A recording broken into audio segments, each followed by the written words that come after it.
Disclaimer. दोस्तों, ये कहानी केवल एक काल्पनिक रचना है। इसका वास्तविक जीवन से कोई भी संबंध नहीं है। कृपया आप कहानियों को केवल मनोरंजन की दृष्टि से ही सुने। साथ ही अगर यह चैनल नॉवल स्टोरी 2.6 पर पहली बार आए हैं तो सब्सक्राइब और वीडियो को भर भर लाइक करना ना भूलें। धन्यवाद। एपिसोड 66। अब डैनियल की नज़र एन पर पड़ी, जो एक तरफ खामोश खड़ी थी। अब डैनियल एन के पास आया और उसके गाल को छूते हुए पूछा, कहाँ खोई हो? अब एन आहिस्ता से मुस्कुराए और अब एन भी एडी के पास आए और एडी अपने माँ से लिपट गया और बलून से खेलने लगा। पूरा बंगला बलून फ्लावर कार्टून से सजा था और अब धीरे धीरे सब जा चुके थे। बस डैनियल के पास रेशा, मम और बेला रुकी थी। एन एडी को लेकर रूम में जा चुकी थी और एडी के पास सो रही थी। जब डैनियल रूम में आया और उन दोनों को सोता देखकर डैनियल हल्के से अपनी बातों पर मुस्कुराया, क्योंकि एडी उसकी जगह ले चुका था। लेकिन अब डैनियल को बुरा नहीं लगा था, क्योंकि अब उसको अपने बेटे से भी उतना ही प्यार था जितना कि इनसे। दोनों डैनियल की जिंदगी बन गए थे। डैनियल ने आहिस्ता ब्लैंकेट उठाकर उन दोनों पर ढका और आहिस्ता से दोनों के गाल पर किस करके बाहर चला गया और एन हल्के से आंखें बंद करे एक आंसू उसकी आंख बहकर तकिए पर गिर गया। अगले दिन एन हिम्मत करके डैनियल से बात करने के लिए डैनियल की स्टडी रूम में आई। उसने देखा डैनियल लैपटॉप के सामने एक रॉकिंग चेयर को थोड़ा सा पीछे की तरफ मूव करके सो रहा था। उसने ब्लैक वेस्ट और ब्लैक जीन्स पहनी थी। उसके हैवी शोल्डर चमक रहे थे और अब उसके शोल्डर पर लायन और स्कॉर्पियो के टैटू चमक रहे थे। लैपटॉप ऑन था। शायद वो रात भर काम करता हुआ सो चुका था। अब एन की हिम्मत नहीं हुई उसको उठाने की, इसलिए उसने आहिस्ता से लैपटॉप बंद किया और उसके आंखों पर आते बालों को आहिस्ता से अपनी उंगलियों से ऊपर किया और वापस पलटने लगी। तभी डैनियल ने उसका हाथ पकड़ लिया और उसको एक झटके से खींचकर अपने ऊपर गिरा लिया और अब एन का फेस डैनियल के फेस से बिल्कुल करीब था। डैनियल की गर्म सांसें एन के फेस पर पड़ रही थी और एन अब उसके इतने करीब आकर पजल हो रही थी। तभी एन ने डैनियल के सीने पर दोनों हाथ टिकाकर उठने की कोशिश की, लेकिन तभी डैनियल ने उसके दोनों हाथ अपने सीने से हटाकर अपने गले में डाल लिए और एन पलके झुकाए मुस्कुरा रही थी और एन ने आहिस्ता से कहा, आप रूम में आए थे? अब डैनियल ने उसके बालों की लट को कान के पीछे करते हुए अपने एक हाथ की उंगलियां से उसकी खूबसूरत गर्दन को छूते हुए कहा, हाँ आया था, क्योंकि मुझे आपको थैंक्स बोलना था। अब एन ने कहा, थैंक्स किस लिए? फिर डैनियल आहिस्ता से उसके कान के पास आया और उसके कान को चूमते हुए कहा, मुझे डैड बनाने के लिए, मेरी लाइफ में फिर से आने के लिए, मुझे प्यार करने के लिए। अब एन ने पलके उठाकर उसकी आंखों में देखा, जिसमें बहुत सारा प्यार और शरारत लेकर वो एन को देख रहा था और एन से उसकी आंखों में ज्यादा देर देखा नहीं गया। एन ने अपना सर डैनियल के गले में छुपा लिया और अब डैनियल ने आहिस्ता से उसकी बैक से उसका टॉप ऊपर उठाया और आहिस्ता से अपनी दोनों हाथों की फिंगर उसको पीठ पर फेरने लगा और एन के अंदर अजीब सी सनसनाहट दौड़ने लगी और उसने आंखें बंद करते हुए कहा, डैनियल ये क्या कर रहे हैं? तब डैनियल ने आहिस्ता से खुमारी भरे लहजे में कहा, एडी चाहता है उसके साथ 8 बहन भाई और वो अकेला बोर हो जाएगा, इसलिए उसका डैड उसकी मामा को मना रहा है। अब एन ने फट से आंखें खोलकर डैनियल को हैरत से देखते हुए कहा, 7 8? और अब डैनियल ने मुस्कुराकर शरारत से कहा, कम है, चलो एक एक 2 और बड़ा लो, आई हैव नो प्रॉब्लम। तब एन ने गुस्से देखते हुए कहा, ऐसा करे पूरे 11 कर ले, आपकी खुद की क्रिकेट टीम हो जाएगी। आप डैनियल ने सोचते हुए कहा, I think it's better idea, फिर मैं अपनी खुद की क्रिकेट टीम लॉन्च कर सकता हूँ। अब एन ने गुस्से में डैनियल के शोल्डर पर एक चपत लगाते हुए कहा, बच्चे किसी शॉप पर नहीं मिलते, उनको पैदा करना पड़ता है और मैंने एडी को ही कितनी मुश्किलों से पैदा किया है, आपको क्या पता? तब डैनियल आराम से कहा, आपने पता ही कहा दिया, अगर पता चल जाता तो डैनियल अपनी एन को अपने पास ले आता, हर तकलीफ में आपके हर पल साथ होता। और अब एन खामोश हो गई और फिर डैनियल ने टॉपिक चेंज करते हुए कहा, तो अब जो भी बच्चे होंगे डैनियल अपनी एन के साथ होगा और एन चाहेगी तो लेबर रूम में साथ रहूंगा, उसका थाम कर रखूंगा, लेकिन बच्चे मुझे बहुत सारे चाहिए, क्योंकि मैं बहुत अकेला रहा हूँ, मुझे अपनी फैमिली बड़ी चाहिए। अब एन ने उसकी खुशी और शरारत से भरे फेस को देखा, कितना खुश था वो अपनी आने वाली जिंदगी के लिए। अब एन की हिम्मत नहीं हो रही थी उससे इस तरह की कोई बात करे। तब डैनियल ने कहा, इतनी खामोश क्यों एन? अच्छा ठीक है, बच्चे 1 2 और कम कर लो। एन ने बनावटी गुस्से से आंखें दिखाए और डैनियल हल्के से हंसा और कुछ देर दोनों एक दूसरे की आंखों में देखते रहे। तभी डैनियल ने अपने होठों से एन के गले को सहलाना शुरू कर दिया और किस करने लगा और एन ने आहिस्ता से आंखें बंद करके अपना हाथ डैनियल के सिल्की बालों में चलाने लगी और दोनों एक दूसरे में खोने लगे। तभी किसी ने दरवाजा पर नोक किया और एन जल्दी से डैनियल के ऊपर से हटकर अलग खड़ी होने लगी, लेकिन डैनियल ने उसके टाइटली हग करते हुए कहा, तुम इतनी शाय क्यों हो एन? हम एक दूसरे को लव करते हैं, आप इतना क्यों डरती हो, आने दो जो आ रहा है। अब एन ने खुद छुड़ाते हुए कहा, डैनियल मुझे अच्छा नहीं लगता ऐसे, प्लीज। और डैनियल ने उसको छोड़ दिया और अब एन ने जल्दी से अपने कपड़े ठीक किए और डैनियल रॉकिंग चेयर पर सीधा होकर बैठा। तब डैनियल ने कम कहकर आने वाले को परमिशन दी। अब बेला अंदर आए और एन की हड़बड़ाना देखकर वो समझ गई। तब बेला ने कहा, आई थिंक मैंने आप दोनों को डिस्टर्ब कर दिया। और डैनियल ने आहिस्ता से कहा, अब तो जो करना था तुमने कर दिया। लेकिन एन ने मुस्कुराते हुए कहा, नहीं नहीं बेला, ऐसी कोई बात नहीं है। और बेला खामोश सी खड़ी हो गई। वो कभी एन को तो कभी डैनियल को देखने लगी। डैनियल ने कहा, क्या बात है बेला, कुछ कहना चाहती हो? और एन समझ गई वो डैनियल से अकेले में बात करना चाहती है। तब एन ने वहां से जाने लगी। तभी डैनियल उसका हाथ पकड़ते हुए पूछा, कहाँ जा रही हो? तब एन ने एकदम कहा, मैं एडी के पास जा रही हूँ, उसके फीड का टाइम हो गया है। और एन वहां से चली गई। तब डैनियल ने बेला को अपने सामने वाली कुर्सी पर बैठने का इशारा दिया और बेला ने अपनी बात शुरू की। उसने कहा, डैनियल, मैंने तुमसे एक बात छुपाई है। मैं कुछ टाइम से चार्ली के कांटेक्ट में हूँ। और डैनियल ने उसको तरफ देखा और एकदम बेला के रोंगटे खड़े हो गए और वो जल्दी से बोली, बस as a friend, nothing else. तब डैनियल ने मुस्कुराते हुए कहा, बेला तुम मेरी तरफ से आज़ाद हो, तुम जिसे चाहे अपना लाइफ पार्टनर चुन सकती हो और ये बात मुझसे छुपी नहीं है। चार्ली मेरा गुड फ्रेंड है, उसने मुझसे सब बता दिया है कि वो तुम्हें पसंद करता है और आज उसने तुम्हें प्रपोज भी मेरे कहने पर किया है। और बेला डैनियल को देख रही थी, जो बिल्कुल नॉर्मल था। अब बेला की थोड़ी जान में जान आए, लेकिन एक दुख भी हुआ कि डैनियल ने उसको पूरी तरह अपनी जिंदगी से आज़ाद कर दिया है। लेकिन बेला खुश थी क्योंकि डैनियल बहुत खुश था और उसकी खुशी सिर्फ इन थी जो उसको मिल चुकी थी। तो अब बेला ने भी डैनियल को अपने हर इमोशन से आज़ाद करने का फैसला ले लिया। और अब डैनियल ने बेला का हाथ अपने हाथ में लेते हुए कहा, चार्ली मेरा अच्छा दोस्त भी है और एक अच्छा इंसान भी, और तुम्हें वो बहुत खुश रखेगा। अगर वो जरा सा भी गलत होता तो बेला मैं उसको कभी तुम्हारी तरफ नहीं बढ़ने देता, क्योंकि अंकल रोम के जाने के बाद मैंने तुम सबको अपनी जिम्मेदारी माना है। इसलिए तुम्हारे लिए कोई भी डिसीजन लेने से पहले मैंने 1000 बार सोचा है। अब बेला को डैनियल पर टूट के प्यार आया कि वो उसकी फैमिली और उसके लिए अवेयर है, कितना सोचता है। अब तो डैनियल उसको कुएं में कूदने को कहेगा तो वो वहां भी कूद जाएगी। और फिर डैनियल ने कहा, अब फैसला तुम्हारे ऊपर है, तुम्हारी लाइफ है, अब जो तुम्हें अपने लिए बेहतर लगे वो करो। तब बेला ने आहिस्ता से कहा, डैनियल तुम्हें पसंद है तो मुझे भी पसंद है। बेला की पसंद कभी तुम्हारी पसंद से अलग नहीं रही। तब डैनियल मुस्कुराकर उसका गाल थपथपाया और कहा, तो चार्ली तुम्हारे लिए बेहतर है।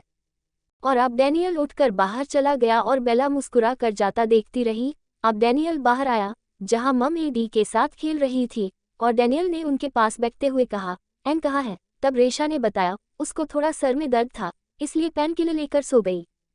अब एडी ने बॉल डैनियल की तरफ उछाली, जिसको डैनियल ने मुस्कुरा कर कैच कर ली और डैनियल ने वो बाल हवा में उछालते हुए कहा, कैच माय बॉय। लेकिन एडी फुर्ती से बाल के पीछे भागा और पलक झपकते ही उसने बाल लाकर डैनियल की तरफ फिर से उछाल दी। और अब डैनियल और रेशा एक दूसरे को देख रहे थे, तभी एडी को देख रहे थे जो ही करके हंस रहा था। और अब रेशा ने डैनियल से कहा, डैनियल एडी की बॉडी भी डायऑक्सिन से इफेक्टेड है। अब डैनियल खामोश हो गया। तब मम ने कहा, डैनियल तुम खुश नहीं हो, तुम्हारा बच्चा भी तुम्हारे जैसी पावर का मालिक है। तब डैनियल ने कहा, मम मुझे अपने बच्चे नॉर्मल चाहिए थे, लेकिन एडी में भी असर है। क्यों? जबकि इसका बर्थ तो एने किया है। तब मम ने कहा, तुम क्यों नहीं चाहते तुम्हारे बच्चे पर पावर हो? तब डैनियल ने कहा, मम ये अभी बहुत छोटा है, ये इस पावर का मतलब नहीं जानता और ना अभी ये पावर छुपा पाएगा, और इसको नॉर्मल लोगों में स्टे करना है। अगर उनके बीच इस पावर का पता चला तो मेरा बच्चा नॉर्मल लाइफ नहीं जी पाएगा और ये दुनिया अपने मतलब के लिए किसी भी हद तक जा सकती है। मुझे एडी के लिए एंटीडोट बनाना पड़ेगा ताकि डायऑक्सिन का डीएनए टाइम के साथ ना बढ़े। तब रेशा ने कहा, तुम्हारा बच्चा है, तुम इसके लिए ज्यादा बेहतर सोच सकते हो। अब डैनियल एडी की गोद में आ गया और उसकी गोद में खेलने लगा। अब रेशा ने कहा, डैनियल अब तुम और एन जल्दी से शादी कर लो ताकि तुम एडी को लीगली अपना नाम दे सको। और तब डैनियल ने हंसते हुए कहा, ऑफ कोर्स मम, सबसे पहले यही करना है। और अब एडी डैनियल के सीने पर सर रख कर सो चुका था। तब डैनियल ने मम से कहा, डैड बनना इतना खूबसूरत एहसास होता है मम, इसका मुझे अंदाजा नहीं था। तब मम ने कहा, हम बिल्कुल जब तुम पैदा हुए थे तो एलेक्स भी बहुत ज्यादा खुश था, तुम्हारी बहुत केयर करता था और हमेशा तुम्हें अपने सीने पर ही सुलाता था। अब डैनियल हल्का सा मुस्कुराया और अब डैनियल अपने सीने पर सोते एडी को देखकर मुस्कुरा कर उसके माथे पर प्यार किया। तब मम ने कहा, लाओ डैनियल, इसको मैं अपने रूम में ले जाती हूँ, तुम आराम करो, तुम कल रात से नहीं सो पाए हो। बेला ने बताया मुझे तुम पूरी रात स्टडी रूम में बिजी थे, थक गए होंगे, जाओ आराम करो। मम ने एडी को डैनियल की गोद से ले लिया और उसको अपने रूम में ले गई। और अब डैनियल रूम में आया जहां एन बेखबर सो रही थी। डैनियल चेंज करके एन के पास आया जो बेखबर सो रही थी। अब डैनियल ने उसका ब्लैंकेट हटाकर एक साइड रख दिया। एन ने grey two piece cut sleeve tight fit nightie पहनी थी जिसमें उसका खूबसूरत पेट चमक रहा था। अब डैनियल अपना सर एक हाथ पर टिकाकर उसको सोते हुए देख रहा था। फिर डैनियल आहिस्ता से अपनी एक हाथ की फिंगर उसके पेट पर चलाने लगा। एन कसमसाए और अब डैनियल ने मुस्कुराते हुए उसकी खूबसूरत नाभि को अपने फिंगर से सहलाने लगा और अब डैनियल की एक फिंगर धीरे से एन के टॉप के अंदर ले जाने लगी। लेकिन तभी एन ने डैनियल का हाथ पकड़ लिया और आंखें खोल दी और आहिस्ता से मुस्कुराते हुए कहा, ये क्या कर रहे थे आप? तब डैनियल ने मुस्कुरा कर कहा, तुम्हें उठाने की कोशिश, क्योंकि मुझे तुमसे जलन हो रही है। मैं कब से बेसुकून हूँ और तुम आराम से सो रही हो। तब एन ने कहा, आप ही सो जाओ, मैंने क्या मना किया आपको? अब डैनियल एन के ऊपर आ गया और एन के वजूद को उसके दोनों तरफ घुटने टिका कर बीच ले लिया और अब एन के ऊपर झुक गया और एन के दोनों हाथों की उंगलियों को अपने हाथ की उंगलियों में फंसा लिया और अब एन 1 इंच भी नहीं हिल पा रही थी। और अब डैनियल उसके ऊपर झुककर उसके फेस के बिल्कुल करीब आया। एन का माथा डैनियल के माथे से टिका हुआ था। अब डैनियल ने आहिस्ता से उसके निचले होठ को अपने होठों से छूते हुए कहा, न मुझे सोना है और न तुम्हें सोने दूंगा। अब एन ने घबराते हुए कहा, एडी कहाँ है? वो मेरे बिना नहीं रहता है। अब डैनियल ने दोबारा उसके होठ को छूते हुए कहा, अब उसको रात में खुद से अलग रहने की आदत डाल दो, क्योंकि रात में उसकी मामा उसके डैड के लिए रिजर्व्ड है। और एन घबरा रही थी। अब फिर से डैनियल ने एन के होठों को छुआ और अलग होने ही वाला था तब एन ने अपने होठों से उसका होठ पकड़ लिया और फिर दोनों एक दूसरे में जुनूनी होकर किस करने लगे और सब भूल गए। डैनियल और एन एक दूसरे पर अपनी शिद्दतें लुटाने लगे और एन उसके करीब आते ही सब भूल बैठी थी। एन ने दोनों हाथ डैनियल के बैक पर रखे हुए थे और धीरे धीरे डैनियल की पीठ पर हाथ सहला रही थी और आंखें बंद करे। डैनियल के करीब होने का एहसास उसको सुकून दे रहा था। डैनियल पागल सा हो रहा था एन के लिए। अब डैनियल ने बेकरारी में कहा, एन अब मुझे छोड़कर मत जाना, मैं नहीं जी सकता तुम्हारे बिना। और अब एन ने एकदम आंखें खोली और उसके कानों में सियान की बातें टकराने लगी। अब हूर को अपनी बातें याद आए, अपनी कसम याद आई जब उसने कहा था, मैं एडी की कसम खाती हूँ, मैं तुम्हारी ही बनकर वापस आऊंगी। और अब एन को ये सब गलत लगने लगा और एन ने अब उसको रोकने की कोशिश की, लेकिन डैनियल उसकी कुछ भी सुन नहीं रहा था। फिर एन ने कहा, डैनियल ये गलत है, हमें ये नहीं करना चाहिए। अब डैनियल अपना फेस उसके फेस के ऊपर लेकर आया और उसका फेस अपने हाथों में लेते हुए कहा, एन आई प्रॉमिस, मैं ब्रिटेन जाते ही सबसे पहले तुमसे शादी करूंगा। घर से पहले मैं तुम्हें यहाँ से डायरेक्ट चर्च ही ले जाऊंगा। हैप्पी, लेकिन प्लीज ये बार बार मत कहो ये गलत है। मेरा प्यार गलत नहीं है एन, और अब मैं रुकने वाला नहीं। बहुत तड़पा लिया तुमने मुझे अब और नहीं एन, मैं इतना आज तक नहीं तड़पा जितना तुमने मुझे इन 3 सालों में तड़पाया है। और डैनियल फिर से बिजी हो गया और अब एन एक झटके से उससे अलग हो गई और तभी डैनियल ने उसका हाथ पकड़ते हुए कहा, एन अब नहीं प्लीज, अब मुझे सुकून दे दो, एन आ जाओ मेरे पास। और डैनियल ने एन को एक झटके से अपने पास खींचा, लेकिन अब एन ने कहा, Daniel please try to understand. अब डैनियल ने उसकी गर्दन पर जुनून में लिप्स को रब किए और एन की स्किन पर निशान पड़ गए। नहीं समझना मुझे, मत समझाओ। और अब डैनियल एन के साथ जबरदस्ती पर उतर आया क्योंकि अब वो रुकना नहीं चाहता था। और अब एन ने चीखते हुए कहा, प्लीज डैनियल ये मत करो, बहुत गलत हो जाएगा। अब डैनियल ने गुस्से में कहा, शट अप। विस्मयादिबोधक चिन्ह, क्या गलत हो जाएगा? क्या हम पहली बार कर रहे हैं ये सब? तब एन ने कहा, उसके सीने पर हाथ रखते हुए उसको दूर धकेलने की कोशिश की और कहा, मैं अब आपकी नहीं हूँ, किसी और की हो चुकी हूँ। अब डैनियल की पकड़ ढीली हुई और एन एक झटके से अलग होकर खड़ी हो गई और जल्दी से नाइटी पहनी। और अब डैनियल बेड से उठकर उसके पास आया जो खड़ी खड़ी आंसू बहा रही थी।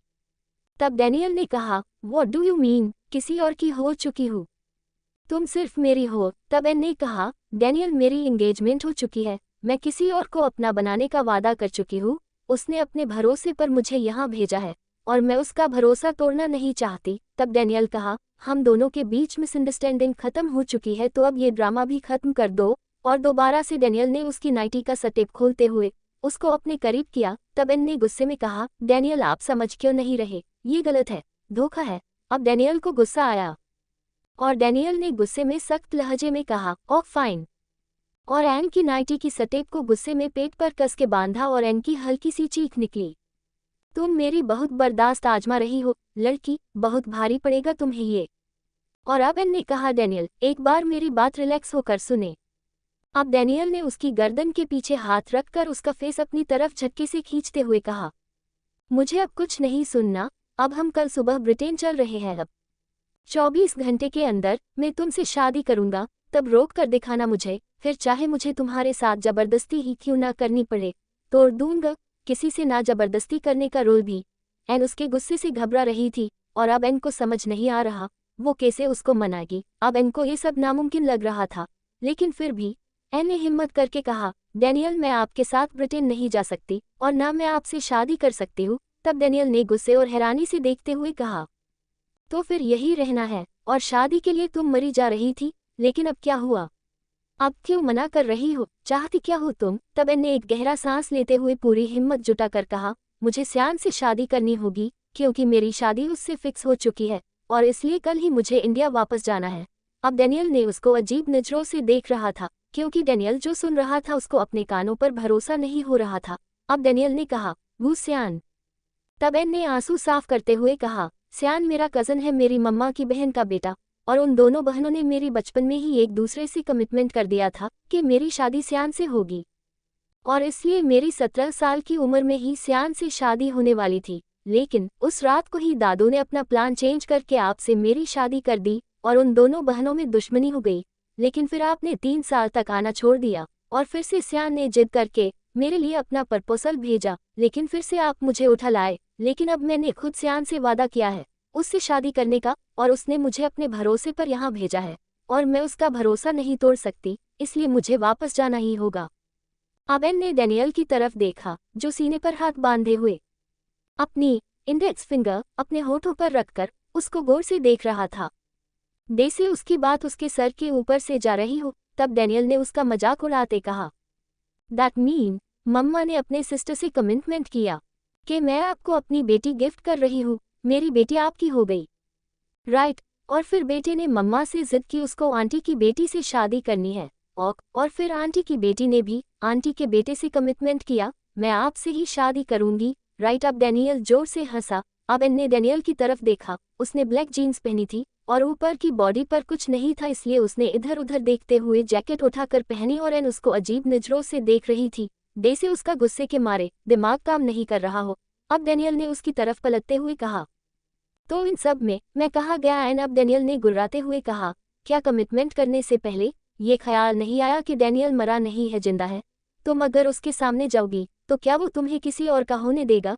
क्या सोचकर एन तुमने वादा किया, और ये वादा तुमने और तुम्हारी मदर ने किया है, मैंने नहीं, और अब तुम मेरियन हो और तुम कल ब्रिटेन चल रही हो, बात खत्म। तब एन ने कहा, ये पॉसिबल नहीं है डैनियल। अब डैनियल ने उसके फेस के पास आकर कहा, जो तुम कह रही हो वो पॉसिबल है। अब डैनियल एकदम नॉर्मल होकर कहा, एन तुमने क्या मुझे अपना तरह बेवकूफ़ समझ रखा है? इतना महान नहीं हूँ मैं जो अपनी बीवी और अपना बच्चा किसी भी अजनबी को गिफ्ट करूंगा। दिमाग खराब तुम्हारा है, मेरा नहीं। और अब डैनियल ने उसके बाल और उसकी नाइटी ठीक करते हुए कहा, I think you need a rest, तुम थक चुकी हो और अपनी कही बातों पर गौर करना। तुम क्या कह रही हो? अगर मैं बर्दाश्त कर रहा हूँ इसका ये मतलब नहीं तुम कुछ भी बोलोगी और मैं सुनता रहूंगा। अब डैनियल बाहर जाने लगा। तब एन ने उसका हाथ पकड़ा, डैनियल प्लीज मेरी बात समझने की कोशिश करो, मैंने ईडी की कसम खाई है, मुझे सियान से शादी करनी होगी, इसलिए मुझे वापस जाना ही होगा। अब डैनियल गुस्से से उसकी तरफ पलटा और अपनी 2 उंगलियों से उसके होठ भींच दिए और कहा, इन होठों पर मैं किसी और का नाम भी नहीं सुनना चाहता मैं। अब डैनियल कहा, एंड बी सीरियस, अब कोई मजाक नहीं। अब डैनियल ने अपनी उंगलियां उसके सर में एक साइड को नोक करते हुए कहा, इस भेजे को एक बार यूज कर ये सोचो तुम मुझसे बोल क्या रही हो? तुम चाहती हो मैं अपनी फैमिली किसी को भी उठाकर गिफ्ट कर दूं? ये बेवकूफियां तुम्हारी साइड होती होंगी, एक कसम के लिए जिंदगी बर्बाद कर देना। न तो मैं ऐसी कोई कसम खाता हूँ और ना मानता हूँ, इसलिए इस बकवास को यही खत्म कर दो, तुम्हारे लिए ज्यादा अच्छा होगा। और अब डैनियल ने उसके मुंह को अपनी 2 उंगलियों से भींचते हुए कहा, तुम्हें पता है हम अलग क्यों हुए? क्योंकि मैंने तुम्हें किसी और के साथ बर्दाश्त नहीं कर किया, तुम्हें गोली मार दी। तुम इस चीज को फेस करके गए हो, फिर से वही बात रिपीट कर रही हो और कितने रिलैक्स होकर कह रही हो कि मैं परमिशन दूं तुम्हें किसी और की होने के लिए, और एक बाप से उम्मीद कर रही हो कि वो अपना बच्चा किसी और को सौंप दे। Wow, amazing, hats off your useless mind. क्योंकि तुम्हें आइडिया ही नहीं तुम बोल क्या रही हो, लगता पागल हो चुकी हो तुम। तुम्हारे दिमाग का ट्रीटमेंट करवाना पड़ेगा और मुझे भी अपनी तरह पागल समझने की गलती कर रही हो। But I am a normal man, fit and fine. और डैनियल वापस पलटने लगा और एन ने फिर कहा डैनियल प्लीज, और अब डैनियल ने दहाड़ते हुए कहा शट अप, और गुस्से में दरवाजा खोलकर बाहर निकल गया और दरवाजा इतनी जोर से दे मारा कि दीवार पर लगी कई पोर्ट्रेट जमीन गिरकर चकनाचूर हो गई। और एन ने तकलीफ से आंखें बंद की और उसे ज्यादा तकलीफ थी एन के अंदर थी, क्योंकि अब उसको अंदाजा हुआ वो डैनियल से क्या उम्मीद कर रही है। लेकिन वो क्या करे, अगर वापस नहीं गई तो उम्र भर के लिए माँ बाप को देगी और अपनी नज़रों में मतलबी और धोखेबाज बन जाएगी। एपिसोड 67। अब एन बैठी हुई रूम में रो रही थी जब रेशा मम उसके पास आए और उसको समझाते हुए कहा एन तुम ये क्या कह रही हो, तुम जानती नहीं हो तुम कितना बड़ा जुर्म कर रही हो डैनियल पर। क्या तुम जानती नहीं वो तुमसे कितना प्यार करता है, और अब एडी भी है, और अगर उसने एडी को भी अपने पास रोक लिया तो वो जानता है तुम जी नहीं सकती। लेकिन तुम उसके बारे में क्यों नहीं सोच रही, वो कैसे जिएगा तुम्हारे बिना। एन प्लीज उसके साथ ही जुल्म मत करो। तब एन ने रोते हुए कहा मम मेरे साथ जुल्म नहीं है, क्या आपको लगता है मैं डैनियल के बिना जी सकती हूँ। जितनी तकलीफ डैनियल को है उतनी ही तकलीफ मुझे भी मम। तब डैनियल दरवाजा खोलकर अंदर आया और गुस्से में कहा तो फिर प्रॉब्लम क्या है एन, क्यों सजा देना चाहती हो मुझे भी और खुद को भी। तब एन बेड से खड़े होते हुए कहा प्रॉब्लम यह है कि मेरे सांसें कर्जदार है मेरे माँ बाप की। प्रॉब्लम यह है मैं उस इंसान को धोखा नहीं दे सकती जिसने मेरा तब साथ दिया जब एन मौत की तरफ जा रही थी। प्रॉब्लम यह है मैं खुद से कभी नजरें नहीं मिला पाऊंगी कि मैंने उनका भरोसा तोड़ दिया जिन्होंने मुझे पर सबसे ज्यादा भरोसा किया। डैनियल वो मेरी माँ है, उसने मुझे पैदा किया है, मुझे पढ़ाया लिखाया, मुझे इस काबिल बनाया मैं आपके सामने आज जिंदा खड़ी हो। और उस माँ ने मुझसे बस एक ही ख्वाहिश की है मेरी शादी सियान से हो। तो मैं कैसे मना कर दूँ, जबकि उसने कहा है अगर मैं वापस नहीं आई और सियान से शादी नहीं की तो मैं उनका मरा मुंह देखूंगी। तो क्या कोई भी बेटी अपने माँ को मरा हुआ देख सकती है। अब डैनियल हैरान और बेबस खड़ा इनको अजीब नजरों से देख रहा था। अब उसको समझ नहीं आ रहा था वो कहे। फिर एन ने डैनियल के पास आकर कहा डैनियल आपने भी तो अपनी मॉम की एक ख्वाहिश के लिए एक 6 साल की बच्ची को अपना लिया था, फिर आप खुद को मेरी जगह रखकर क्यों नहीं सोच रहे हैं। डैनियल मैं उस इंसान को धोखा कैसे दे दूं जिसने सबके मना करने के बाद भी मुझे अपनी जिम्मेदारी पर यहाँ भेजा। अगर वो मुझे यहाँ भेजने के लिए सबको नहीं मनाता तो आज आपकी एन हमेशा आपके लिए मरी ही रहती। उस इंसान को कैसे छोड़ दूं जिसने मेरे बच्चे को तब अपनाया जब उसको अपनाने वाला कोई नहीं था। अगर वो आपके बच्चे को तब नहीं अपनाता तो आज हमारा बच्चा किसी ऑर्फेनेज में पड़ा होता। मैं कैसे उस इंसान को धोखा दे दूं जो मुझ जिंदा लाश को जिंदगी की तरफ लेकर आया। जब आप भी नहीं थे तब सियान था, आपके लिए तो मर चुकी थी। अगर जिंदा हूं तो उन सब लोगों की वजह से, फिर किसे डैनियल मैं उनको धोखा दे दूं। अब एन ने डैनियल का कॉलर पकड़ते हुए कहा। अब डैनियल ने एन चेहरा अपने हाथों में लिया। रेशा और मम जो कब से खामोश खड़ी थी अब चुपचाप बाहर चली गई। फिर डैनियल ने कहा उन लोगों ने तुम पर इतने एहसान किए हैं तो इसके बदले डैनियल पूरी जिंदगी उनका गुलाम बनने को तैयार है। मैं उस लड़के को पर्सनली थैंक्स कहूंगा जिसने मेरे बच्चे को अपनाकर उसकी जिंदगी बचाई है, और बदले में जो भी वो बोलेगा मैं वो करूंगा। इसके बदले में जो भी वो मांगेगा मैं अपना सब कुछ उसके कदमों में डाल दूंगा। लेकिन एन मैं तुम्हें और एडी को नहीं दे सकता। एहसान के बदले में एहसान किया जाता है, जिंदगी नहीं दी जाती। मैं ये नहीं कर सकता। प्लीज एन एक बार मेरे बारे में सोचो, मैं कैसे जी पाऊंगा एन तुम दोनों के बिना। उस लड़के के पास सब कुछ है, उसका परिवार है, तुम्हारा परिवार है, वो किसी भी लड़की से शादी कर सकता है। लेकिन एन मेरे पास तुम्हारे और एडी के सिवा कुछ नहीं है। तुम दोनों मेरे जीने की वजह बन चुके हो एंड फॉर गॉड सके मैं तुम दोनों को नहीं दे सकता। मैं उससे रिक्वेस्ट करूंगा प्लीज मेरे एन को अपने एहसानों के बदले में न ले। डैनियल की हालत एक पागल दीवाने जैसी हो रही थी जिससे सब कुछ छीनने का हुक्म दे दिया, और अब उसको समझ नहीं आ रहा वो क्या करे। अब एन ने उसकी हालत समझते हुए उसके चेहरे को दोनों हाथों में लेते हुए समझाया डैनियल आपने मुझसे एक बार कहा था मेरा आपका किस्मत का रिश्ता है, मोहब्बत का रिश्ता है, ब्लड का रिश्ता है, जिस्म का रिश्ता है, दिल का रिश्ता है। तो क्या आपको अब एक रिश्ते पर भी यकीन नहीं रहा। याद है आपने कहा था हमारी डेस्टिनी एक दूसरे से जुड़ी है, हम दोनों दुनिया के किसी भी कोने में रहे हमारी तकदीर हमें एक दूसरे के सामने लाकर खड़ा कर देती है। तो अब क्यों यकीन नहीं है। अगर एन डैनियल की तकदीर में लिखी है तो दुनिया की कोई ताकत हमें अलग नहीं कर सकती। डैनियल सियान ये जानता था मैं आपसे कितना प्यार करती हूँ, मेरे पास आपका बच्चा भी था, उसको ये भी पता था अगर किसी वजह से हम दोनों के बीच सब ठीक हो गया तो मैं आपकी भी हो सकती हूँ। लेकिन उसने ये सब जानते हुए भी अपने प्यार पर भरोसा किया और मुझे यहाँ आपके पास भेजा। तो फिर आपको क्यों नहीं है अपने प्यार पर भरोसा, जबकि आप तो खुद कह रहे थे रिश्ते की सबसे पहली सीढ़ी ट्रस्ट होता है। क्या आप मुझसे सच्चा प्यार नहीं करते? डैनियल, हमें तकदीर ने बहुत बार आजमाया है, मिलाया है, जुदा किया, फिर मिलाया, फिर अलग किया, लेकिन डैनियल इस बार हम खुद अलग होते हैं और इस बार हम खुद अपनी किस्मत आजमाते हैं, वो हमें फिर से मिलती है या नहीं। अब डैनियल एन को गौर से देख रहा था और सोच रहा था कितना आसान समझ रही है ये सब। अब डैनियल ने खामोशी से उसके हाथों को अपने चेहरे से हटाते हुए कहा, एन, तुम चाहती हो मैं किस्मत के नाम पर अपनी मोहब्बत का, अपने बच्चे का जुआ खेलूं? तुम चाहती हो मैं अपनी जिंदगी दाव पर लगाकर मरने का इंतजार करूं? अब डैनियल ने रुंधी हुई आवाज में, टूटे हुए लहजे में कहा, अगर हार गया तो कैसे बर्दाश्त करूंगा? मेरा बच्चा जब किसी और को बाप कहेगा, कैसे बर्दाश्त करूंगा? मेरियन मुझे उजाड़ कर किसी और को बसाएगी, मेरा सुकून लूट कर किसी और को सुकून देगी। अब डैनियल दहाड़ा, कैसे बर्दाश्त करूंगा? मेरी मोहब्बत किसी और के बिस्तर में होगी। और अब एन मुंह पर हाथ रखकर रोने लगी। अब डैनियल ने एन को सीने से लगाते हुए कहा, एन, मैं जिंदगी के उस पॉइंट पर आकर खड़ा हूँ, इतने सदमे सह चुका हूँ, इतना कुछ हो चुका हूँ। एक हल्की सी चोट भी तुमसे डैनियल को छीन लेगी।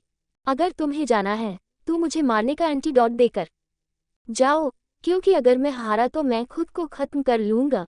तब एन ने अपना आप हाथ उसके होठों पर रखते हुए कहा, प्लीज आज के बाद ये मत कहना, वरना एन भी खुद को खत्म कर लेगी और आपका बच्चा दुनिया में एक लावारिश बनाकर रह जाएगा।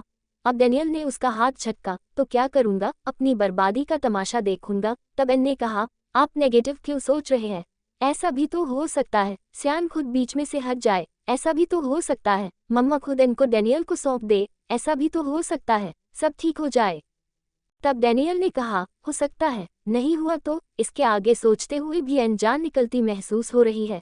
अब एन ने कहा, ठीक है, मैं रुक जाती हूँ, लेकिन जिंदगी भर इस अफसोस में रहूंगी, जिससे मैंने सबसे ज्यादा प्यार किया उसने कभी मुझसे सच्चा प्यार ही नहीं किया, इसलिए वो डरता था अपने प्यार को आजमाने से। आपको एन मिलेगी, लेकिन अधूरी मिलेगी, जो आपके साथ घुट घुट कर जाएगी, क्योंकि उसके अंदर से आवाज आती रहेगी कि मैं धोखेबाज हूँ, मैंने प्यार मिलते ही अपने परिवार को धोखा दे दिया, मैं आपको हमेशा अपना दोषी मानूंगी, जिसने मुझसे मेरे बाप दूर कर दिए, और मेरी नज़रों में सियान का प्यार आपके प्यार से ज़्यादा इम्पोर्टेंट रहेगा, जिसने सब कुछ जानते हुए भी मुझे आज़ाद कर दिया।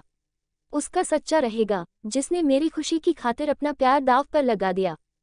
अब डैनियल ने दहाड़ते हुए अब डैनियल ने उसका बाजू पकड़ते हुए अपनी तरफ खींचते हुए कहा, तुम्हें इस अफसोस में रहने की जरूरत नहीं, मैंने तुमसे ट्रू लव नहीं किया और ये अफसोस मैं भी करना नहीं चाहता। अगर तुम्हें मेरे प्यार को आजमाना है तो अब मुझे भी देखना है हम दोनों का प्यार कितना सच्चा है। जाओ, तुम इतने सदमे सहे हैं। डैनियल ने अब ये एक और सही, या तो डैनियल को जिंदगी मिलेगी या मौत। अब एन ने कहा, डैनियल कुछ भी गलत सोचने से पहले एक बार अपने बच्चे का और मेरा ध्यान कर लेना। और अब एन पलट गई और डैनियल एन की तरफ से मुंह फेर कर खड़ा हो गया, क्योंकि डैनियल उसको जाता हुआ नहीं देखना चाहता था।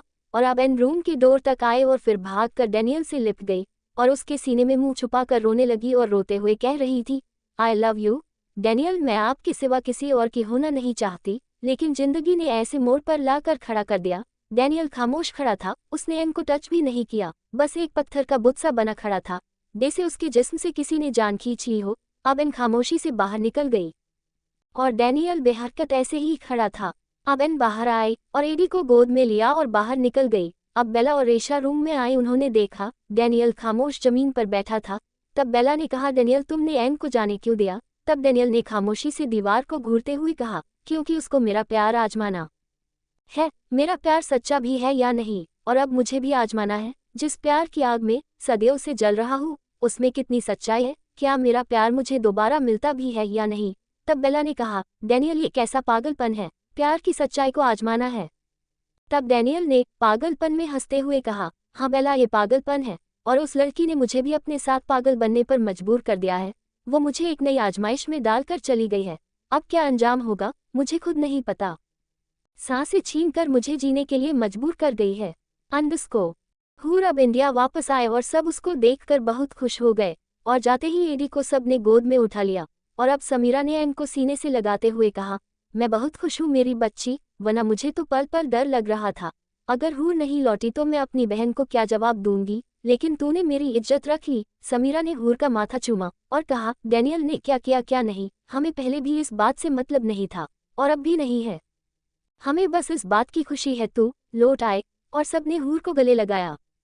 सब उसकी खोखली हंसी देख रहे थे, लेकिन अंदर दहाड़े मारकर रोती हुई एन को कोई नहीं देख रहा था। वो बस मायरा ने देखा, जो बचपन से ही हूर का चेहरा देखते ही हाल जान लेती थी। और अब सबसे मिलने के बाद हूर रूम में गई और मुंह छुपाकर रोने लगी। तब मायरा उसके रूम में आई और हूर संभल कर बैठ गई। अब मायरा ने कहा, सब सोच रहे हैं हूर लौट आए है, लेकिन मैं जानती हूँ हूर का जिस्म लौटा है, अपनी रूह तो वो किसी और के पास छोड़ आई है। अब हूर रोकर मायरा से लिपट गई और रोते रोते सब बता दिया। और अब मायरा सर पकड़ कर बैठी थी और उसने कहा, तुझे क्या जरूरत थी वापस आने की, खुद को और डैनियल को इतनी बड़ी आजमाइश में डालने की। सिर्फ एक वादे के लिए तुमने इतना बड़ा कदम उठा दिया। हूर, तुम्हारा दिमाग तो ठीक है। मैं अभी मम्मा से बात करती हूँ, तुम वापस डैनियल के पास लौट जाओ, उससे ज्यादा तुम्हें कोई नहीं प्यार कर सकता, और फिर तुम ही क्या उसके बिना जी पाओगी। तब हूर ने मायरा का हाथ पकड़ते हुए कहा, नहीं दीदा, जो हो रहा है होने दो। मम्मा से आप कुछ नहीं बताओगी, आपको मेरी कसम है, क्योंकि मैं मम्मा की खुशी को फिर से अपनी खुशी की खातिर भेंट नहीं चढ़ा सकती।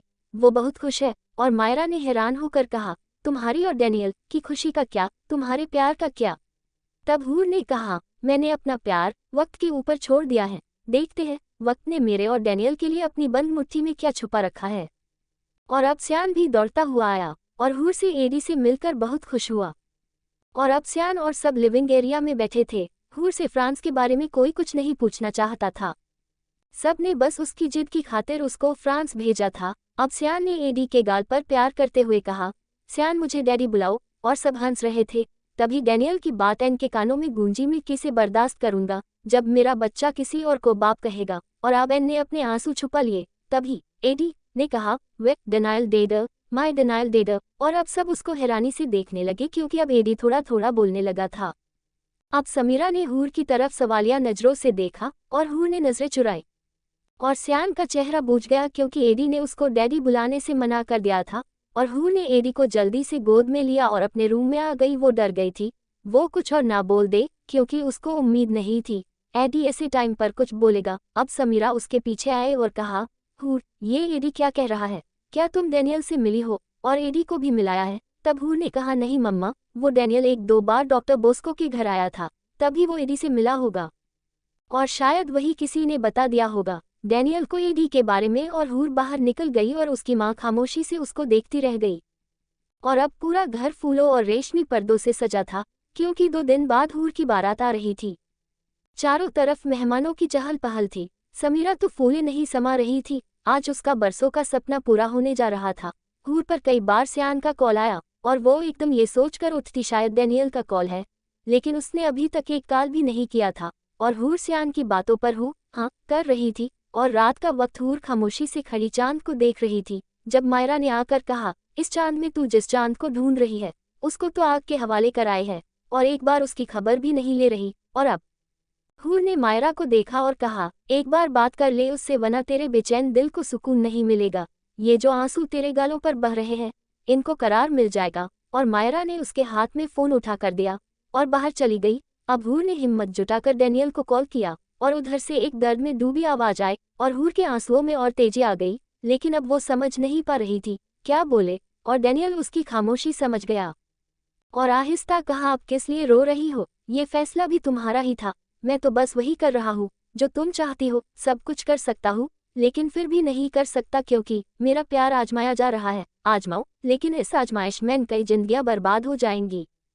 और अब हूर ने रोते हुए कहा, कल बारात आ रही है मेरी। अब डैनियल के हाथ से फोन छूटते छूटते बचा और उसको ऐसा लगा किसी ने चारों तरफ आग जला दी और वो बीच में खड़ा है। और अब डैनियल ने कहा, समझ नहीं आ रहा तुम्हें कांग्रेस करूं या दुख मनाऊं अपने प्यार की हार का। अब एन ने बुरी तरह रोने लगी। मैंने कहा था आजमाइश है डैनियल, शायद हमारे प्यार में कहीं ना कहीं कोई कमी रह गई थी। हो सके तो भूल जाना मुझे और अपनी जिंदगी को फिर से स्टार्ट करना। Take care, bye. और फोन कट गया। अंडरस्को। अब डैनियल गुस्से में दहाड़ा और सब उसके रूम में भाग कर आए और डैनियल खामोश घुटनों के बल जमीन में बैठा था और अपने बाल मुट्ठी में जकड़ रखे थे और सर नीचे को झुकाकर बैठा था। और अब रेशा ने आकर उसके सर पर हाथ रखा और उसका हाथ पकड़कर उसको सोफे पर बैठाया और डैनियल के चेहरे को प्यार से छूते हुए कहा, क्या बात है डैनियल, सब ठीक तो है। और डैनियल की हालत एक नशे के आदी इंसान जैसी हो रही थी। और अब डैनियल ने रेशा मम की गोद में सर रखा और अपना चेहरा रेशा की गोद में छुपा लिया और उनको हक करते हुए कहा, मम आज मॉम बहुत याद आ रही है, मेरा मन कर रहा है मैं भी आज उनके पास चला जाऊं और उनसे उनकी एन की शिकायत करूं। किसके सहारे छोड़ कर गई थी मुझे, उसकी जिसने मुझे खुद वक्त के सहारे छोड़ दिया और किसी और को बसा रही है, जो मुझे आजमाइश की भेंट चढ़ाकर किसी और को खुशियां देने जा रही है। मुझे आज बहुत याद आ रही है मॉम की। और बच्चों की तरह तड़प तड़प कर रोने लगा। इस 6 फुट के इस लंबे चौड़े मर्द को एक छोटी सी लड़की बच्चों की तरह रुला दिया था, और आज उसको इस तरह रोता देख सब रोने लगे। बेला का मन किया जाकर एन को शूट कर दे, जिसने कितनी बार डैनियल को रुलाया था। रोमी ने गुस्से में कहा, दी तुम एक बार परमिशन दो, मैं एन को अभी उठाकर ले आऊंगा। और जेफ ने आंसू साफ करते हुए कहा, क्या ये सब डैनियल नहीं कर सकता? वो कर सकता है, लेकिन एन ने ही उसको आजमाइश में डाला हुआ है। वो जुआ खेल रही है अपनी और डैनियल की जिंदगी से। उसने कहा है, अगर डैनियल की मोहब्बत सच्ची है तो वो जरूर उसकी होगी। अब रोमी ने कहा, व्हाट नॉनसेंस, ये सब क्या है? तब जेफ ने कहा, यही प्यार है, टेस्ट ऑफ लव। और अब रेशा ने कहा, डैनियल आई थिंक तुम्हें एक बार एन के पास जाना चाहिए, शायद तुम्हें देखकर उसके परिवार का और एन का फैसला बदल जाए। और अब डैनियल ने चेहरा उठाकर मम को देखा, उसकी नीली आंखें रोने से लाल हो रही थी। अंडस्को हूर के मेहंदी लग रही थी, चारों तरफ रौनक सजी थी। हूर फूलों के गहने पहने बैठी थी, पीला कामदानी लहंगा कोटी जिस पर गोटे की बेल लगी थी, और इस रूप में हूर भी फूलों के बीच एक मुरझाया फूल लग रही थी, जो सच किसी और के लिए रही थी, लेकिन दिल और रूह किसी और में बसी थी। और अब कितनी सारी लड़कियां तैयार होकर आए और अब मायरा ने डांस शुरू किया। आजा वे साजन, आजा वे साजन, नैन बिछाए तेरी राहों पर, साथी सखी सब राह तके हैं, ढूंढ रही है तुझे सबकी नजर, आजा वे साजन, आजा वे साजन। अब मायरा ने हूर का चेहरा हाथ में लेते हुए कहा, तारों से तेरी मान सजेगी, मेरी बेहना दुल्हन बनेगी, मुझको पता है वो आएगा, तेरी डोली ले जाएगा, आजा वे साजन, आजा वे साजन, आजा वे साजन। अब हूर ने अपने हाथों को देखते हुए कहा, फीका ना पड़ जाए मेहंदी का रंग, इतनी कहीं देर हो जाए ना, जिस प्यार पे हमको यकीन है उस प्यार की हार हो जाए ना, आजा वे साजन, आजा वे साजन, आजा वे साजन, नैन बिछाए तेरी राहों पर, साथी सखी सब राह तके हैं, ढूंढ रही है तुझे सबकी नजर। अब हूर के आंसू मेहंदी में गिर रहे थे। मायरा भी रोकर बाहर भाग गई, और तभी दरवाजे पर एक ब्लैक लग्जरी कार रुकी, और अब मायरा की खुशी का ठिकाना ना रहा। जब उस कार में से डैनियल और रेशा और बेला उतरी, रेशा और बेला जिद करके आई थी, वो एक बार उसकी फैमिली को समझाने की कोशिश करेगी। और अब मायरा भागती हुई हूर के पास गई और उससे कहा, हूर तेरा डैनियल आ गया है। और हूर चौंक गई, और अब डैनियल को देखकर समीरा ने जल्दी से सबको डाइनिंग हॉल से बाहर भेजा, कहीं किसी को कुछ पता ना चल जाए। और अब समीरा ने डैनियल के आगे हाथ जोड़ते हुए कहा, डैनियल हम तुम्हारे सामने हाथ जोड़ते हैं, प्लीज वापस चले जाओ, बसने दो मेरी बेटी का घर। अभी बेला कुछ कहने ही वाली थी जब डैनियल ने उसको इशारे से चुप रहने को कहा, और फिर समीरा ने कहा, हमें पता है तुम बहुत ताकतवर हो, हम सब मिलकर भी तुम्हें रोक नहीं पाएंगे, लेकिन एक बात मेरी भी सुन लो, अगर तुमने हूर को जबरदस्ती ले जाने की कोशिश की तो तुम्हें हम सब की लाशों से गुजरना होगा। और डैनियल जो कब से नजरें झुकाए खड़ा उनकी बात सुन रहा था, अब उसने आहिस्ता से कहा, मेरी मॉम आप सब लोगों को अपना मानती थी और उन्होंने हमेशा मुझे आप लोगों की इज्जत करना सिखाया है। मैंने कभी आप लोगों को नुकसान पहुंचाने के बारे में सोचा भी नहीं, और अगर मुझे आज उसको जबरदस्ती ले जाना होता तो मैं उसको फ्रांस से आने की परमिशन नहीं देता। तब उमर ने कहा, क्या मतलब तुम परमिशन नहीं देते? हूर तो डॉक्टर बोस्को के घर रहती थी। तब बेला ने कहा, नहीं, आपकी बेटी डैनियल के साथ उसके घर में थी, एक रूम में थी। तब डैनियल ने गुस्से से आंख दिखाते हुए कहा, बेला शट योर माउथ। और अब डैनियल ने कहा, मैं आपकी बेटी को नहीं ले जाऊंगा, बस एक बार आपसे ये कहना चाहता हूँ, एक बार मुझे एन से मिलने दे, क्योंकि मैं हमेशा के लिए ये प्लेनेट छोड़कर स्पेस में जा रहा हूँ, इसलिए एक बार मैं एन से मिलना चाहता हूँ, प्लीज। समीरा उसको मना करने वाली थी, लेकिन तभी उमर ने कहा, समीरा मिलने दो उसे, ये इसकी अच्छाई है, ये हमसे रिक्वेस्ट कर रहा है, वरना हमारी क्या मजाल हम इसको रोक सके। तुम जाओ बेटा, मिल लो उससे, लेकिन उसको अपने साथ चलने के लिए मजबूर मत करना जी, कहकर डैनियल अंदर चला गया। अब समीरा ने कहा, ये आपने क्या किया उमर? तब उमर ने कहा, जरा उसकी आंखों में देखो, कितना दर्द था उसकी आंखों में, चाहता तो वो इस दर्द में हम सबको जिंदा दफना सकता था, और हम सबको उसकी पावर का बखूबी अंदाजा है, लेकिन वो हमारे सामने नजरें भी उठाकर बात नहीं कर रहा था। कितनी इज्जत है उसकी नजरों में हमारी, बस इसलिए मैंने उसको जाने दिया। और अब समीरा ने कहा, कुछ देर में सियान उसकी फैमिली मेहंदी की रस्में पूरी करने आने ही वाले होंगे। अगर उन्होंने यहाँ डैनियल को देखा तो क्या सोचेंगे वो। अब डैनियल उस कमरे में आया जहाँ उसकी एन थी। मायरा सभी लड़कियों को बाहर भेज चुकी थी और अब डैनियल एन के सामने था और डैनियल एन को देख रहा था, जिसने पीला लहंगा कोटी पहनी थी और चमेली और गुलाबों के गहने पहने थे और हाथों पर उसके मेहंदी सजी थी। बाल खुलकर कमर पर गिरे हुए थे, गोटे का कामदानी दुपट्टा सर पर था और वो पल के झुके आंसू बहा रही थी। अब डैनियल आहिस्ता से चलकर उसके पास आया और एन का दिल धड़क रहा था। अब डैनियल ने उसके पास आकर आहिस्ता से कहा, बहुत प्यारी लग रही हो इस ट्रेडिशनल ड्रेस में, and congratulations for new husband and married life. ये कहते हुए वो किस हद से गुजर रहा था ये एन अच्छी तरह जानती थी।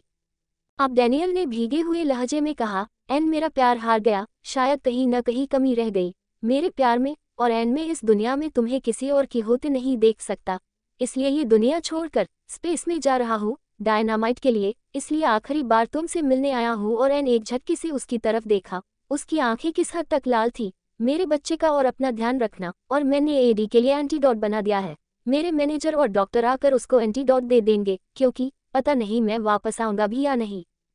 इतना सुनते ही एन बुरी तड़प कर उसके सीने से लग गई और सियान की मेहंदी डैनियल की कोट पर लग चुकी थी और कितनी ही देर वो उसके सीने लगकर रोती रही और कहा, आप कहीं नहीं जाएंगे एन, मैं अब मुझे तुम्हारी इस दुनिया से नफरत हो चुकी है, इसलिए जा रहा हूँ। अब डैनियल उसके होठों के पास आया और कहा, एन एक बार गुड बाय किस नहीं दोगी। और अब एन कुछ झिझकी, लेकिन डैनियल ने उसके चेहरे के पास आकर कहा प्लीज, और तभी एन ने अपने दोनों हाथ उसके गले पर रखे और अंगूठे उसके गालों पर और उसके होठों पर झुक गई और डैनियल ने एक हाथ उसकी कमर पर रखकर उसको खुद में बेच ऊपर उठा लिया और दोनों दुनिया भुलाए एक दूसरे को पैशनेटली किस कर रहे थे।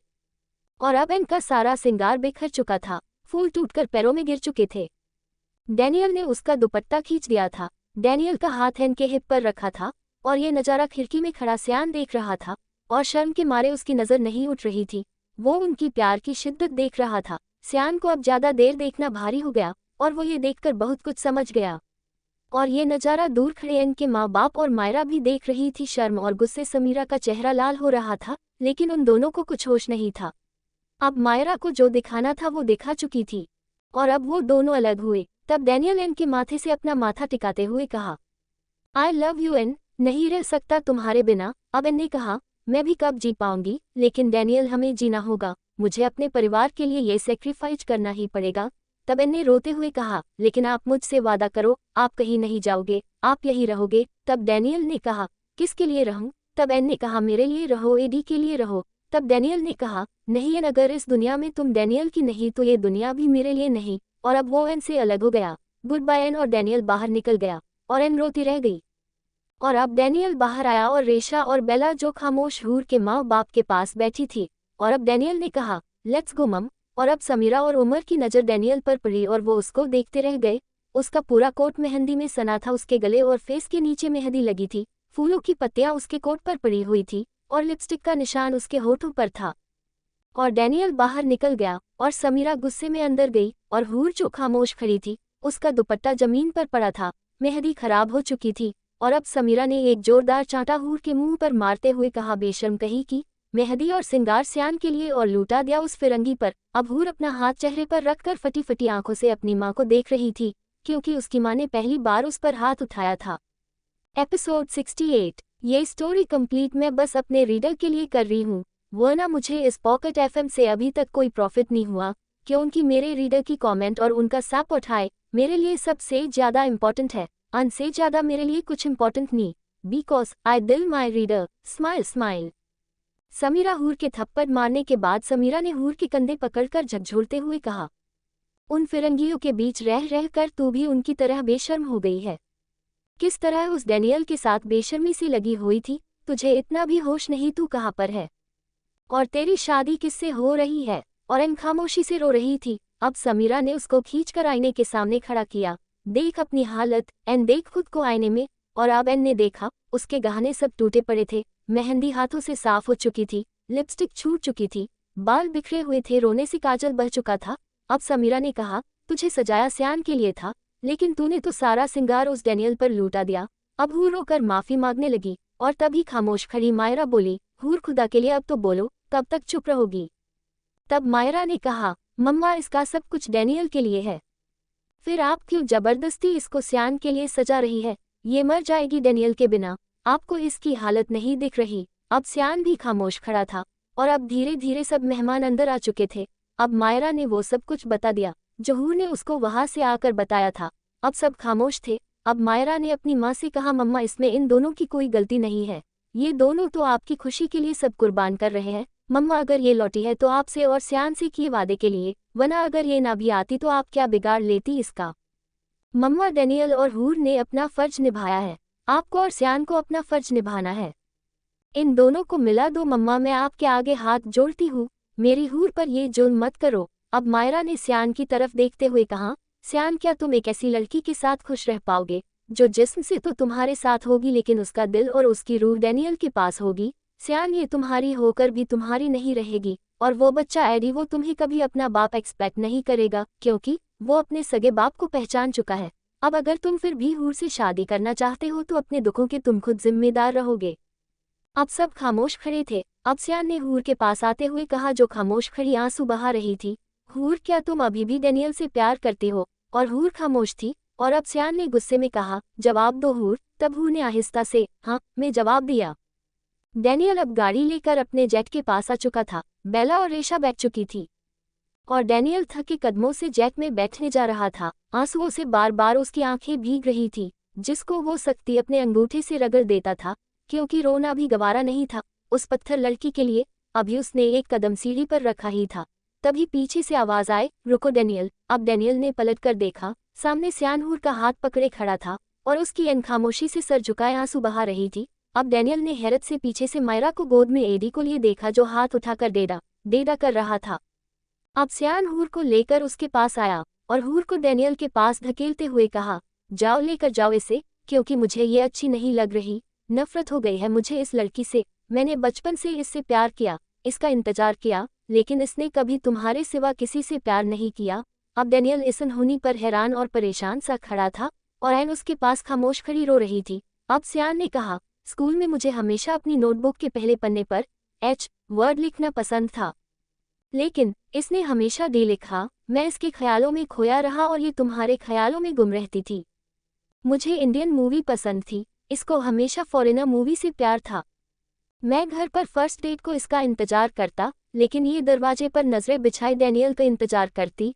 अब डैनियल खामोश खड़ा सियान से एन के प्यार की दास्तान सुन रहा था और हल्के से मुस्कुराया एन के मासूम प्यार पर। और अब सियान आंखों में आंसू लाते हुए बोला, मैंने फिर भी इसका इंतजार किया, रोया, तड़पा। डैनियल तुम अकेले नहीं हो जो इसके प्यार में पागल हुए हो, तड़पे हो, रोए हो। मैं भी इसमें शामिल था, लेकिन हूर का प्यार तुम्हारे हिस्से में लिखा गया और मैं अब इसको तुम्हें सौंप रहा हूँ। ले जाओ, मैं नहीं कर सकता ऐसी लड़की से शादी जो मेरी होकर भी मेरी ना रहे। ले जाओ इसे। और तभी पीछे से समीरा की आवाज आए और कहा, ठहरो। अब समीरा उन तीनों के पास आकर सीने पर हाथ बांधकर खड़ी हो गई और डैनियल खामोश सर झुकाए खड़ा था। अब बेला और रेशा, मायरा, सियान और हूर का पूरा परिवार डैनियल के हेलीपैड पर जमा थे। अब समीरा ने कहा, तुम दोनों होते कौन हो मेरी बेटी का फैसला करने वाले? ना तो अभी तुम कुछ इसके लगते हो, समीरा ने सियान को देखते हुए कहा, और अब ना तुमसे कोई रिश्ता रहा।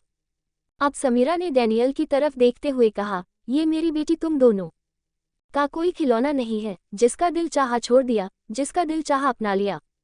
इसका फैसला मैं लूंगी। और अब समीरा ने एन का हाथ पकड़कर उसको ले जाने लगी, लेकिन एन ने डैनियल की शर्ट पकड़ ली और अपने माँ से रोते हुए कहा, मम्मा प्लीज, मैं डैनियल के बिना नहीं रह सकती, प्लीज मुझे जाने दो। डैनियल भी नहीं जी पाएंगे मेरा बिना, प्लीज मम्मा मुझे जाने दो। तब समीरा ने कहा, हूर तुझे समझ नहीं आ रहा मैं क्या कह रही हूँ? अगर आज तूने मेरी बात नहीं मानी तो अपनी माँ को हमेशा के लिए खो देगी। तब डैनियल ने एन के हाथों से अपनी शर्ट छुड़ाते हुए एन की आंखों में देखते हुए कहा, एन जो तुम्हारी मदर कह रही है वो करो, क्योंकि माँ बाप से बढ़कर इस दुनिया में कुछ नहीं होता। जाओ, मैंने तुम्हें अपने प्यार से आज़ाद कर दिया। और अब डैनियल वापस पलट कर जाने लगा। अब हूर की माँ ने हूर का हाथ पकड़ लिया और एन डैनियल की तरफ को देखकर रोते हुए बार बार अपनी माँ से कह रही थी, मम्मा वो चला जाएगा, रोक लो उसे, मैं नहीं जी पाऊंगी उसके बिना, प्लीज मम्मा उसको रोक लो। और अब सब हूर के साथ रो रहे थे। मायरा ने भी अपने माँ की तरफ देखते हुए कहा, प्लीज मम्मा। और अब डैनियल जेट के अंदर जाने ही वाला था जब समीरा ने कहा, रुको डैनियल, और वो फिर से रुका, लेकिन उसने पलट कर नहीं देखा। अब समीरा ने कहा अभी तो तुम जाओ, लेकिन जल्द ही बारात लेकर आओ। मैं अपनी बेटी को अपने कल्चर और रीति रिवाजों के साथ विदा करूंगी। और अब डैनियल एक झटके से पलटा और अब सब हंसने लगे और एन मायरा दोनों अपनी माँ से लिपट गई और थैंक यू मम्मा कहा। और अब डैनियल ने आसमान में देखते हुए मुस्कुराकर सांस ली और बेला और रेशा ने डैनियल को हक कर लिया। दिल दिल दिल दिल दिल दिल दिल दिल। और आज पूरे जोरों शोरों के साथ डैनियल की बारात आ रही थी। एक रॉयल बगी जिसमें 4 खूबसूरत सफ़ेद घोड़े लगे थे, उसमें डैनियल पूरी शान के साथ बैठा था। आज डैनियल ने अपनी मॉम के जाने के बाद आज पहली बार ब्लैक रंग से अलग वाइट इंडो वेस्टर्न शेरवानी जिस पर गोल्डन हैंड वर्क था और गोल्ड के बटन लगे थे, वाइट पगड़ी जिस पर गोल्डन ब्रोच में सफ़ेद पंख लगा था, और लड़कियां इस अंग्रेज को इंडियन आउटफिट में देखकर होश खोने को तैयार थी। वो इस कदर हैंडसम लग रहा था, उनका तो बस नहीं चल रहा था वो वहीं से कूदकर खुदकुशी कर ले। और एडी अपने बाप की गोद में बैठा खेल रहा था। उसने भी अपने डैड के मैच की वाइट शेरवानी पहन रखी थी जो अपने बाप की तरह खूबसूरत लग रहा था। उसके साथ रेशा बैठी थी जिसने रेड साड़ी पहनी थी। सभी विदेशी देशी लुक में डांस करते हुए बारात के साथ आ रहे थे। चार्ली ने ब्लैक शेरवानी पहनी थी, बेला ने ब्लैक एंड रेड साड़ी, उसने ये पहली बार ट्राई किया था। ग्रेटा ने ग्रीन लहंगा चुन्नी पहनी थी, रेबेका ने भी पिंक लहंगा कोटी पहनी थी, डॉक्टर बोस्को ने व्हाइट शेरवानी, जेफ रोमी सब इंडियन आउटफिट में थे और सब इंडियन गानों पर डांस कर रहे थे। और बगी के आगे बारात के साथ बैंड बाजा बज रहा था और लाइट सजी हुई थी। डैनियल रेशा मम से बात कर रहा था और लड़कियां बालकनी में खड़ी होकर चीखें मार रही थी, हाय ये हूर का विदेशी दूल्हा तो देशी लुक में कयामत ढा रहा है। अब सब लड़कियां अंदर भागती हुई आए और हूर जो रेड और गोल्ड लहंगे में बेहद खूबसूरत लग रही थी। आज उसके चेहरे पर अलग ही रूप था क्योंकि उसकी बारात डैनियल ही लेकर आ रहा था। उसका बचपन का सपना पूरा हो चुका था। अब लड़कियों ने कहा, हूर तेरा विदेशी दूल्हा तो इस इंडियन लुक में हम सबको पागल कर रहा है। मेरा मन तो कर रहा है तेरी जगह दुल्हन में ही बन जाऊं और तुम्हारी जगह में ही चली जाऊं। अब एन ने हंसते हुए अपनी दोस्त का कान पकड़ते हुए कहा, ये विदेशी दूल्हा प्यार भी विदेशी करता है, तुम तो इसकी एक किस भी नहीं झेल पाओगी, इसकी दुल्हन बनने की बात करती हो। अब लड़कियां ने एकदम आंखें फाड़कर हूर को देखते हुए कहा, लगता है इस विदेशी के साथ रहकर तू भी बेशर्म हो चुकी है। और हूर जोर जोर से हंसने लगी।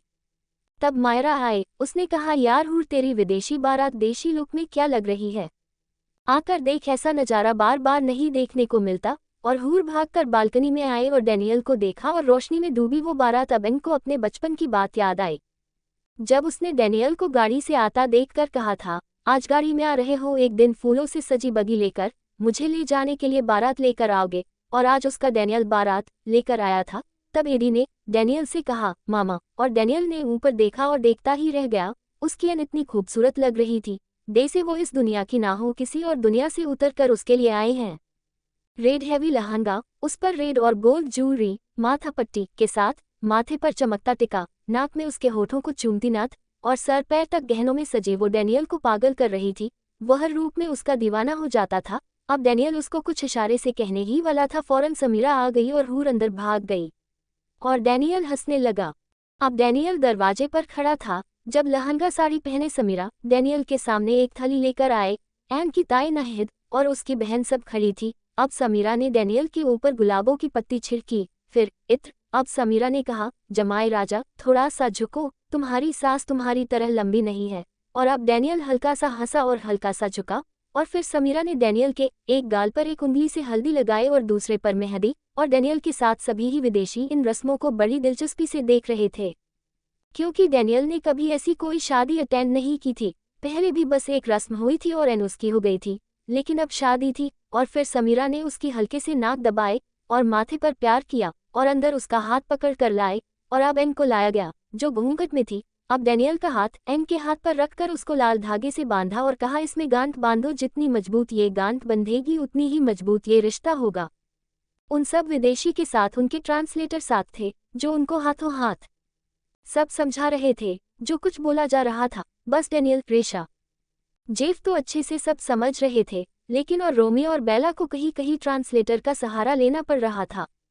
अब मायरा ने खूब कस के उन दोनों के हाथ धागे से बांधे और अब वो उन दोनों एक थाल के पास ले आए जिसमें दूध में गुलाब की पत्तियां पड़ी थी और उसमें अंगूठी डालते हुए कहा, ये अंगूठी आप दोनों को इसमें ढूंढनी है, जिसको भी पहले मिल जाएगी वो जीत जाएगा। अब डैनियल और एन दोनों उस दूध में हाथ चला रहे थे और दोनों हंस रहे थे और डैनियल ने वो अंगूठी ढूंढ ली, लेकिन उसने दूध के अंदर ही वो एन के हाथ में थमा दी और एन मुस्कुराने लगी और मायरा समझ गई और हंसते हुए कहा, हाय सदके जाऊं इस प्यार पे, एक दूसरे को हारता हुआ नहीं देख सकते। और ये सब रेबेका देखते हुए अपने डैड से बोली, हे डैड, इंडियन वेडिंग इतनी इंटरेस्टिंग होती है, मुझे पता ही नहीं था, मुझे भी अब एक इंडियन बॉय से शादी करनी है। और ये सुनकर सब हंसने लगे। अब डैनियल को एक स्टेज पर एक बड़ी खूबसूरत चेयर पर बिठाया गया। अब सामने सब लड़कियों ने डांस करना शुरू किया, सब अपने डॉस का परफॉर्मेंस दे रही थी। और अब डैनियल देखता रह गया जब उसकी इन लड़कियों के बीच से निकलकर सामने आए और उसके लिए डांस शुरू किया। आज मेरे अंगना मेरा प्यार आया रे, आज मेरे अंगना मेरा प्यार आया रे, दिल ने जिसको चाहे वह दिलदार आया रे, मेरा सोना सज्जन है सोना सज्जन, ओ मेरे सोना साजन घर आया, मेरा सोना साजन घर आया, ईद हो गई मेरी मुझे, चांद नजर आ गया, मुबारका मुबारका मुबारका मुबारका, अल्पविराम अल्पविराम अल्पविराम। और डैनियल टांग पर टांग रख कर बैठा था, एक हाथ उसने अपना चेयर के हैंडल पर रखा था और अपने हाथ का पंच बनाकर उसने होठों पर रखकर हंस रहा था। उसके पास रेशा बेला सब मेहमान बैठे थे। वो एक बहुत खूबसूरत स्टेज था और स्टेज से नीचे एक बहुत बड़ा फार्म हाउस था और एक गार्डन में साइड में चेयर लगी थी और बीच में स्टेज लगा था और इनके चारों तरफ फोटोग्राफर घूम रहे थे और वहाँ सभी लोग तालियां बजा रहे थे। तभी लड़कियां चेंज हो और अब मायरा और हूर ने लहंगा चुन्नी पर काला चश्मा पहनकर डांस शुरू किया। है वो हैंडसम सोना सबसे, मेरे दिल को गया लेकर, मेरी नींद चुरा ली उसने और ख्वाब गया देकर। अब ये नैना बोले यार, बोले यही लगातार, कोई चाहे कितना रोके करूंगी प्यार, अल्पविराम। और डैनियल हंसता हुआ एन को और उसकी खुशी को देख रहा था। फिर सब लड़कियों ने अपनी अपनी परफॉर्मेंस दी। अब इनने लास्ट परफॉर्मेंस दी। ये भी ना जाने वो भी ना जाने, नैनों के रंग नैना जाने, मिला जो संग तेरा, उड़ा और अम्स 14 पतंग और अम्स 14 मेरा, हवा में होक और अम्स 14 मलंग, जग की कोई रीत ना जानी, मैं और अम्स 14 तो बस तेरी हुई दीवानी, मिला जो संग तेरा, उड़ा पतंग मेरा, हवा में होक मलंग, मैं छोड़ आई घर बार मेरा, ओ मखन वे मखन, अब तू ही है संसार मेरा, ओ मखन वे मखन, ये पागल सा है प्यार मेरा, ओ मखन वे मखन, मैं छोड़ आई घर बार मेरा, ओ मखन वे मखन। और अब इनके माँ बाप ने भी डांस किया, उड़े उड़े जब जब जुल्फे तेरी, कुंवारियों का दिल मचले। अब डैनियल उन सीनियर सिटीजन का डांस देखकर सब विदेशी अपनी हंस हंस कर लोटपोट हो रहे थे और अब डैनियल भी हंसने पर मजबूर हो गया जब सुहानी की माँ ने डैनियल के गाल पर हाथ फेरते हुए कहा, जब ऐसे चिकने चेहरे तो कैसे ना नजर फिसले जीन मेरे। और एन और सुहानी आंखें फाड़कर हंसने लगी। अब एक दूसरी बूढ़ी औरत डैनियल की गोद में बैठ गई और डैनियल थोड़ा सटपटा गया क्योंकि उसने कभी बूढ़ी औरत से रोमांस नहीं किया था। वो बूढ़ी औरत डैनियल की गोद में बैठकर गाने लगी, उड़े उड़े जब जुल्फे तेरी कुंवारियों का दिल मचले। और सभी विदेशी हंसी से पागल हो रहे थे उन बूढ़ी औरतों का डैनियल के साथ रोमांस देखकर। और डैनियल एन को देखकर घबराने लगा, जैसे कह रहा हो ये क्या आफत है। और एन पेट पकड़ पकड़ कर हंस रही थी, चारों तरफ खुशियां फैली हुई थी। वक्त ने अपनी बंद मुट्ठी में डैनियल और एन के लिए बहुत सारी खुशियां छुपा रखी थी। अब डैनियल और एन और उनका बेटा तीनों के साथ फोटो सेशन चला। सब ने अपने अपने अंदाज में एन और डैनियल के साथ फोटो क्लिक कराए। शादी की रस्म शुरू हो चुकी थी, उन दोनों की दोबारा शादी कराई गई और इस शादी का पूरा सबूत था डैनियल के पास। सारी रस्में हुई, जूती चुराई की रस्म शुरू हुई। अब मायरा के ताया ने कहा, मायरा दाव उठा लो, ये जीजा अरबपति नहीं खरबपति है। अब डैनियल बैठा हुआ हंस रहा था और मायरा से कहा, बताओ मायरा आपको क्या चाहिए, क्योंकि आपने जो मेरे और इनके लिए किया, I am very grateful to you. तब मायरा ने कहा, डैनियल आप बस मेरी हूर को कभी खुद से जुदा मत करना, वरना वो जी नहीं पाएगी। तब डैनियल ने कहा, सांसें कभी खुद से जुदा नहीं होती। तब डैनियल ने एक बॉक्स मायरा को देते हुए कहा, ये मेरी तरफ से आपके लिए। अब मायरा ने खोल कर देखा, उसमें कुछ कागज थे। अब मायरा ने वो कागज रीड करे। अब मायरा आंखों में खुशी और हैरानी लिए कभी एन को जो डैनियल के पास खड़ी थी और कभी डैनियल को देख रही थी। उसमें मायरा की ससुराल की करोड़ों रुपए की प्रॉपर्टी के कागज थे जो डैनियल ने एक रात में दुगनी कीमत में एन के एक इशारे पर मायरा के लिए खरीद ली थी और साथ में उसके हस्बैंड का ब्रिटेन के सबसे बड़े हॉस्पिटल में ट्रीटमेंट करने का ऑर्डर दे दिया। और अब मायरा रोकर पहली बार डैनियल के सीने से लग गई और कहा, Daniel thank you so much, आपने जो मेरे लिए किया है उसका एहसान मैं कभी नहीं भूलूंगी। तब डैनियल ने मायरा का सर थपथपाते हुए कहा, जो आपने मेरे और एन के लिए किया उसके सामने ये कुछ भी नहीं है। और अब मायरा हूर के गले लगी। और जब समीरा और उमर को ये बात पता चली, क्योंकि ये इनने सरप्राइज रखा था मायरा के लिए, और समीरा भी डैनियल के सीने से लग गई और कहा, मुझे माफ कर दो बेटा, मैंने तुम्हें बहुत गलत समझा। तब डैनियल ने समीरा के दोनों हाथों थाम कर कहा, मैंने आपको हमेशा अपनी मॉम की जैसा समझा है और माँ अपने बेटे से माफ़ी नहीं मांगती। और समीरा की आंखें भीग गई और अब सब ने मिलकर एन की विदाई डैनियल के साथ कर दी। और अब एन एक लग्जरी होटल के स्वीट में फूलों से सजे कमरे में घूंघट करे डैनियल का इंतजार कर रही थी। अब डैनियल एन के पास आया, वो चेंज कर चुका था। अब डैनियल बस जीन्स में था और सीधा आकर एन की गोद में लेट गया। और अब एन ने झूठ गुस्सा दिखाते हुए कहा, ये क्या बात हुई, ना तो आपने मेरा घूंघट उठाया न मुंह दिखाई दी। अब डैनियल ने कहा, ये सब जरूरी है, मुझे आज सुकून से सोने दो, क्योंकि कई रातों से जाग रहा हूँ। मुझे आज यकीन हो जाने दो, मैंने एन को जीत लिया है, मेरा प्यार जीत गया है। वो लेटा हुआ नीचे से एन का चेहरा देख रहा था।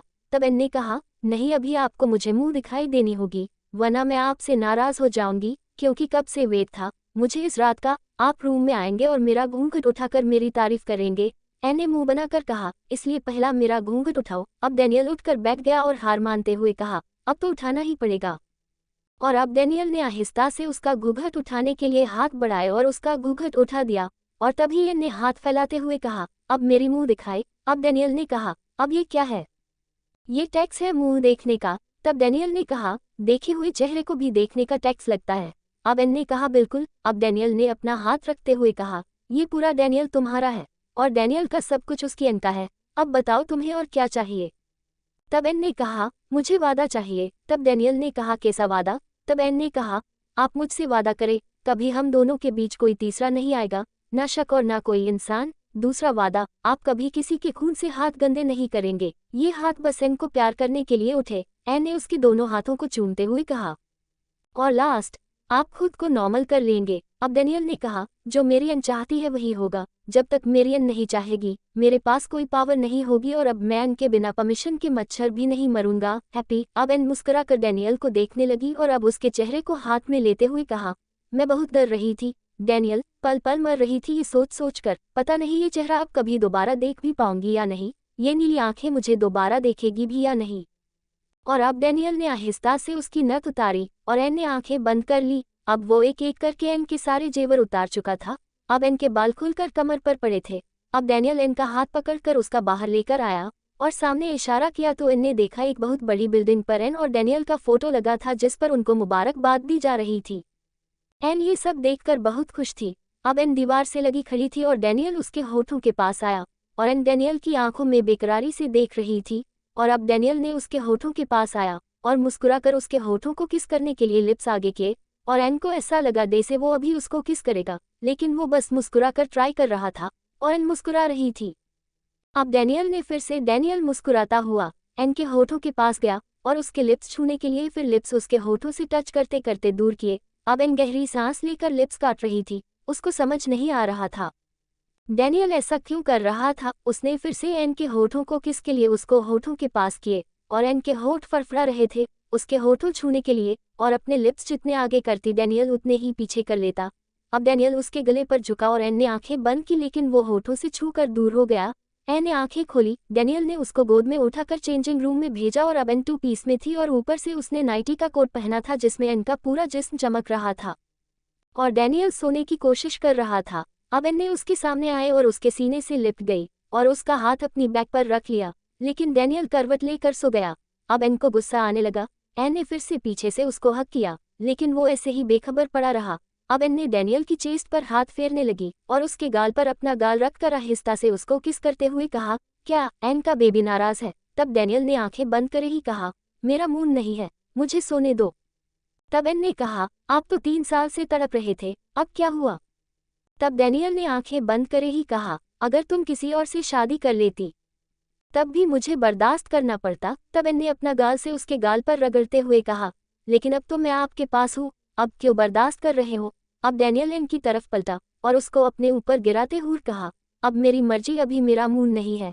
तब एन डैनियल के ऊपर बैठ गई और डैनियल की दोनों हाथों की उंगलियों में अपनी उंगलियां फंसाकर उसके ऊपर झुकते हुए उसके माथे से माथे रखा और उसकी आंखों में देखते हुए कहा, अगर आप प्यार से नहीं माने तो मैं आपका रेप कर दूंगी। और डैनियल की हंसी छूट गई और अब उसने एन को देखकर कहा, ये चूहिया जैसी लड़की डायनासोर का रेप करेगी। अब एन गुस्से में मुंह फुलाया और तब डैनियल ने कहा, ऑफ करो, चलो मैं परमिशन दे रहा हूँ। अब एन ने गुस्से में कहा, मुझे नहीं आता रेप करना। तब डैनियल ने एन को एक झटके से अपने नीचे किया और कहा, मैं बताऊं कैसे करते हैं। अब एन मुस्कुराए और कहा, बताओ ना डैनियल। एन के गले से किस करते हुए सीने पर आया और एन आंखें बंद करे मुस्कुरा रही थी। डैनियल ने एन की बैग से चेन खोल दी और एन उसके प्यार में पागल सी हो रही थी और गहरे गहरे सांस लेते हुए मुस्कुरा रही थी। लेकिन तभी डैनियल उससे दूर हो गया और एक साइड होकर तकिया फेस पर रख कर सो गया और एन ने एकदम आंखें खोली और अब वो समझ गई डैनियल उससे अपना बदला ले रहा है। जैसे वो उसको बार खुद के करीब आते ही दूर कर देती थी, वैसे ही अब डैनियल भी कर रहा था। और अब एन ने डैनियल से कहा, डैनियल प्लीज मेरे पास आओ ना बेबी। तब डैनियल ने कहा, एन मुझे सोना है, तुम भी सो जाओ। और अब एन ने डैनियल के पिलो उठाकर बजाना शुरू कर दिया, लेकिन डैनियल फिर भी ऐसे ही खामोश पड़ा था, जैसे उस पर कोई असर नहीं हो रहा था। तब एन ने गुस्से में कहा, गो टू हिल, और मुंह फेर कर सो गई। अगली सुबह डैनियल उठा तो एन बिस्तर में नहीं थी और अब डैनियल को उसकी रात की बेचैनी याद आई और मुस्कुराते हुए कहा, एन थोड़ी सी सजा तो तुम्हें जरूर मिलेगी। और अब मायरा ने डैनियल को कॉल करके कहा, जीजू फ्रेश होकर नीचे आ जाओ, सब आपका वेट कर रहे हैं। अब डैनियल फ्रेश होकर नीचे आया। एन की फैमिली उस होटल में ही उनके लिए नाश्ता लेकर आए थे, क्योंकि ये उनकी रस्म थी। अगली सुबह लड़की वाले लड़के वालों के घर नाश्ता लेकर जाते थे। अब एन होटल में ठहरी थी तो इसलिए उनके लिए वो वही नाश्ता लाए थे। सब विदेशी लोग ब्रेकफास्ट करके जा चुके थे, कुछ रात ही जा चुके थे। बस अब डैनियल, एन और रेशा ही रुके थे। अब डैनियल नीचे आया। उसने ब्लैक कोट और अंदर स्किन कलर टी शर्ट पहन रखी थी जो उसकी स्किन में मैच हो रही थी और पूरी टी शर्ट पर ब्लैक नंबर लिखे थे और टाइट फिट जीन्स। अब सब ने डैनियल को दिल से निहारते हुए कहा, क्या हैंडसम लग रहे हो। मायरा की बेटी बोली, मुझे भी डैनियल अंकल से शादी करनी है, वो कितने क्यूट है। और सब हंसने लगे। अब मायरा ने कहा, बिया ये डैनियल अंकल तो तेरी एन मासी के लिए फिक्स हो चुके। और डैनियल ने मुस्कुराकर बिया का गाल छुआ। अब डैनियल की नज़र एन पर पड़ी जो गुस्से में बैठी थी, जिसने लाइट ग्रीन कलर का खूबसूरत वन पीस फ्रॉक पहन रखा था और उसके ही मैच का दुपट्टा सर पर खूबसूरत जुड़े में टिका रखा था। अब डाइनिंग टेबल पर बस घर के ही लोग थे और अब एन को समीरा ने डैनियल के पास बैठाया, लेकिन एन का मुंह फूल रहा था। वो दिखाने को तो हंस रही थी, लेकिन अंदर से वो डैनियल को गालियां दे रही थी। अब समीरा ने कहा, डैनियल बेटा तुम अपने हाथ से अपनी एन को ये डेजर्ट खिलाओ, ये शादी के बाद पहली बाइट है जो हस्बैंड अपनी वाइफ को खिलाता है, इससे आप दोनों की जिंदगी में मिठास रहेगी। मायरा एडी को गोद में लेकर बैठी थी। वो 5 स्टार होटल का डाइनिंग हॉल था जिसमें उनके सिवा कोई नहीं था। अब डैनियल ने एक चम्मच में स्वीट की बाइट एन के मुंह के पास लाया और एन ने खा जाने वाली नजरों से देखा। मम्मा मेरा मुंह नहीं है स्वीट खाने का। तब समीरा ने कहा, पागल लड़की, ये जरूरी है, वरना तुम दोनों फिर जिंदगी भर लड़ते रहोगे। चलो शाबाश जल्दी मुंह खोलो। डैनियल ने कब से चम्मच पकड़ी हुई है। अब एन ने खा जाने वाली नजरों से डैनियल को देखा। एपिसोड 69। एन ने खा जाने वाली नजरों से डैनियल को देखा और खाने के लिए मुंह खोला। तब डैनियल ने झुकते हुए आहिस्ता से कान में कहा, अब इससे मुंह मीठा कर लो, रात को मैं मुंह मीठा करा दूंगा, हैप्पी। अब एन ने आहिस्ता से कहा, शट अप। अब मायरा ने कान लगाकर सुनते हुए कहा, हूर तो हमारे सामने ही डैनियल पर हुक्म चला रही है। तब समीरा ने मायरा से कहा, क्या कह रही है। अब मायरा ने कहा, हूर डैनियल को शट अप कह रही है मम्मा। अब उमर ने कहा, गलत बात बेटा, वो तुम्हारा हस्बैंड है।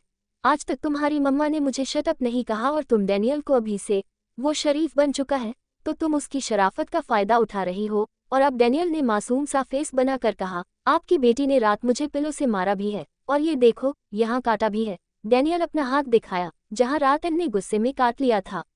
अब उसका निशान पड़ा हुआ था और अब इनका मन कर रहा था इस बेशर्म आदमी को अभी जिंदा दीवार चुनवा दे जिसने उसके माँ बाप के सामने उसको शर्मिंदा करके रख दिया था। अब समीरा ने हूर को खा जाने वाली नजरों से देखा और कहा, हूर किस लिए किया तुमने ये सब। तुम तो रो रो कर कह रही थी डैनियल से ही शादी करनी है और अब उस बच्चे के साथ इस तरह क्यों किया, जवाब दो। और अब हूर बुरी तरह बौखला रही थी। अब हूर बार बार अपनी माँ के सामने सफाई दे रही थी और कहा, गलती हो गई मम्मा, उसको पता नहीं था डैनियल इस तरह से सबके सामने ये कह देगा। और समीरा ने हूर की अच्छी खासी क्लास ले डाली और डैनियल जूस पीता हुआ मुस्कुरा रहा था क्योंकि डैनियल को पता था उसकी माँ का बचपन से ही इन दोनों बहनों पर हंटर टाइप था, इसलिए वो दोनों अपनी माँ के इशारों पर भागती थी। अब समीरा ने इनकी अच्छी खासी क्लास ले डाली। अब हूर ने खा जाने वाली नजरों से डैनियल को देख रही थी जो मजे से जूस पीता हुआ उसको मुस्कुराता हुआ देख रहा था। अब समीरा ने कहा, चलो डैनियल से माफी मांगो राइट नाउ। और अब एन ने आहिस्ता से सॉरी कहा और डैनियल ने मुस्कुराया। अब समीरा ने कहा, अब तुम डैनियल को डेजर्ट खिलाओ। अब एन ने पूरी चम्मच भर के स्वीट की ली और कहा, मम्मा डैनियल को स्वीट बहुत पसंद है, जबकि उसको सख्त ना पसंद थी, तो फिर खिलाओ उसको। तब डैनियल ने कहा, मैं इतना नहीं खा सकता, मैं डाइटिंग पर हूँ। और अब एन को चाला की बात याद आई, तो उसने चम्मच हल्की की और गुस्से से उसकी तरफ बढ़ाई और डैनियल ने आहिस्ता से खा ली।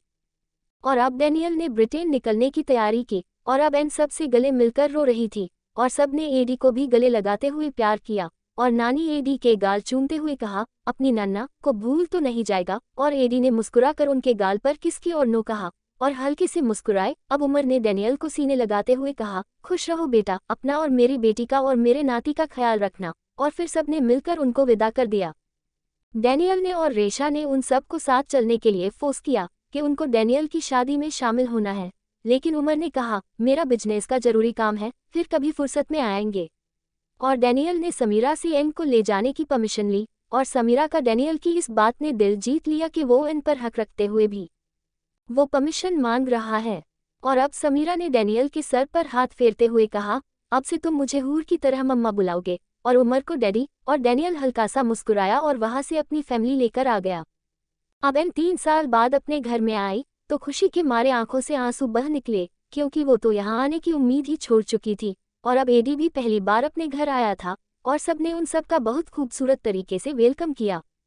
और अब ब्रिटेन आते ही डैनियल ने शादी का ऐलान कर दिया और अब सब न्यूज़ चैनल, न्यूज़पेपर सब पर ब्रेकिंग न्यूज़ बनी हुई थी। और अब एन चर्च में खड़ी थी, उसका लंबा दुपट्टा ग्रेटा और बेला ने पकड़ा हुआ था। चर्च के दोनों तरफ रशियां बंधी थी और धड़ाधड़ फोटो क्लिक हो रहे थे। और अब क्रिश्चियन ब्राइडल ड्रेस में बहुत खूबसूरत लग रही थी। और अब उसको चर्च में डैनियल के पास लाकर खड़ा किया गया और डैनियल ने ब्लैक खूबसूरत 3 पीस सूट पहना था और दोनों ही बेहद खूबसूरत लग रहे थे। और सब एन की शादी को लाइव देखकर एंजॉय कर रहे थे और मैगजीन ने उनको वहीं पर most beautiful couple in the world का खिताब दे दिया। और अब कैथोलिक चर्च में एन और डैनियल लीगली हस्बैंड वाइफ बन गए। और अब फिर से एन अपने रूम में आए और बहुत खुशी थी और अब बेड पर ब्लैंकेट बिछा देख उस पर आकर लेट गई, लेकिन तभी किसी ने उसको ब्लैंकेट में लपेटकर अपने नीचे दबाया दिया और एन की चीख निकली। अब उसने देखा डैनियल ने उसको खुद में भींच रखा था।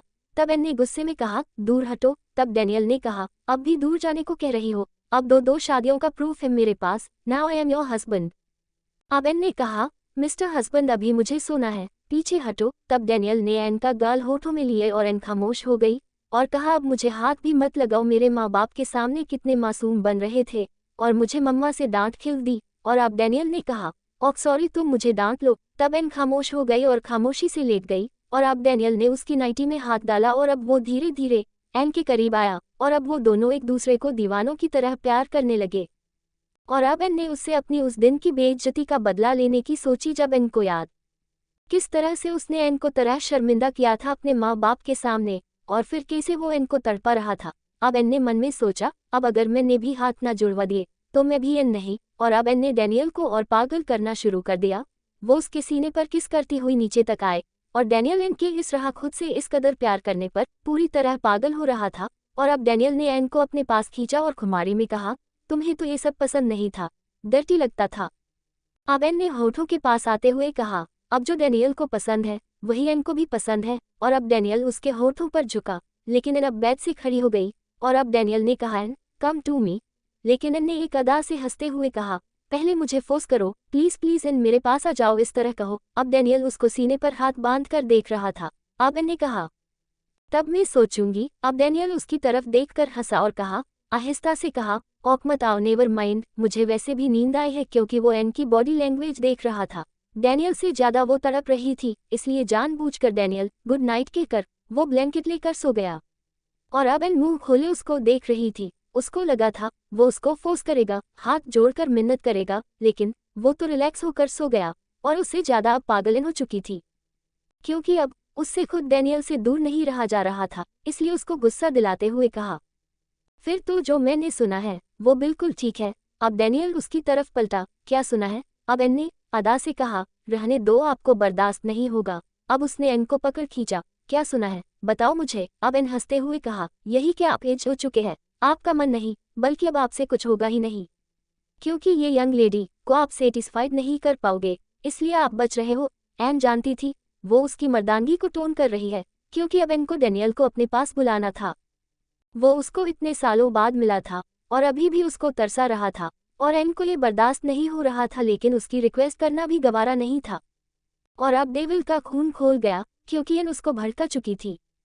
और अब डैनियल ने एन के बालों को पकड़कर अपने पास खींचते हुए कहा, एन शायद तुम भूल रही हो, तुम बारूद के ढेर पर बैठकर चिंगारी दिखा रही हो। अब अगर ये बारूद फट गया तो लड़की तुम्हें जलाकर राख कर देगा। इतनी जल्दी भूल गई डेविल क्या चीज़ है। अब एन ने मुस्कुरा रही थी क्योंकि उसका आइडिया काम कर गया था। अब एन ने उसके होठों को टच करते हुए कहा, तो फिर जलाओ ना, मैं तो कब से सुलग रही हूँ। तब डैनियल ने कहा, लगता है जवानी की आग ज्यादा ही लगी मेरे एन में, थोड़ी सी सजा तो देनी पड़ेगी इस गलती की। तब एन ने डैनियल को हक करते हुए कहा, तो दो ना सजा डैनियल, मुझे आपकी हर सजा मंजूर है। अब डैनियल ने एन को गोद में उठाया और एक रूम में ले आया और अब एन ने रूम को देखा तो उसको डर लगने लगा और अब डैनियल ने उसको एक जगह लाकर खड़ा किया और उसके हाथ ऊपर किए और लॉक कर दिए।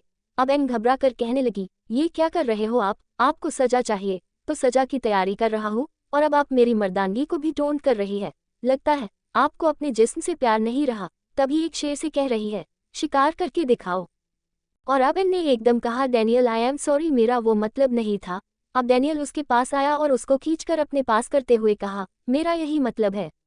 और अब एन के जिस्म को वो एक नए तरीके से शिकार कर रहा था। इनके हाथ ऊपर बंधे थे तो उसने कहा, डैनियल प्लीज छोड़ दो। तब डैनियल ने मुस्कुरा कर कान में कहा, ये यंग लेडी सेटिस्फाइड हुई या नहीं? और एन ने हाफते हुए कहा, मैंने तो ऐसे ही कहा था। तब डैनियल कहा, मुझसे कुछ ऐसे ही कुछ भी मत कहा करो, सोच समझ कर कहा करो, लेकिन अभी मैं सेटिस्फाइड नहीं हुआ। अभी तो मेरे अंदर का जानवर तुमने जागा दिया है।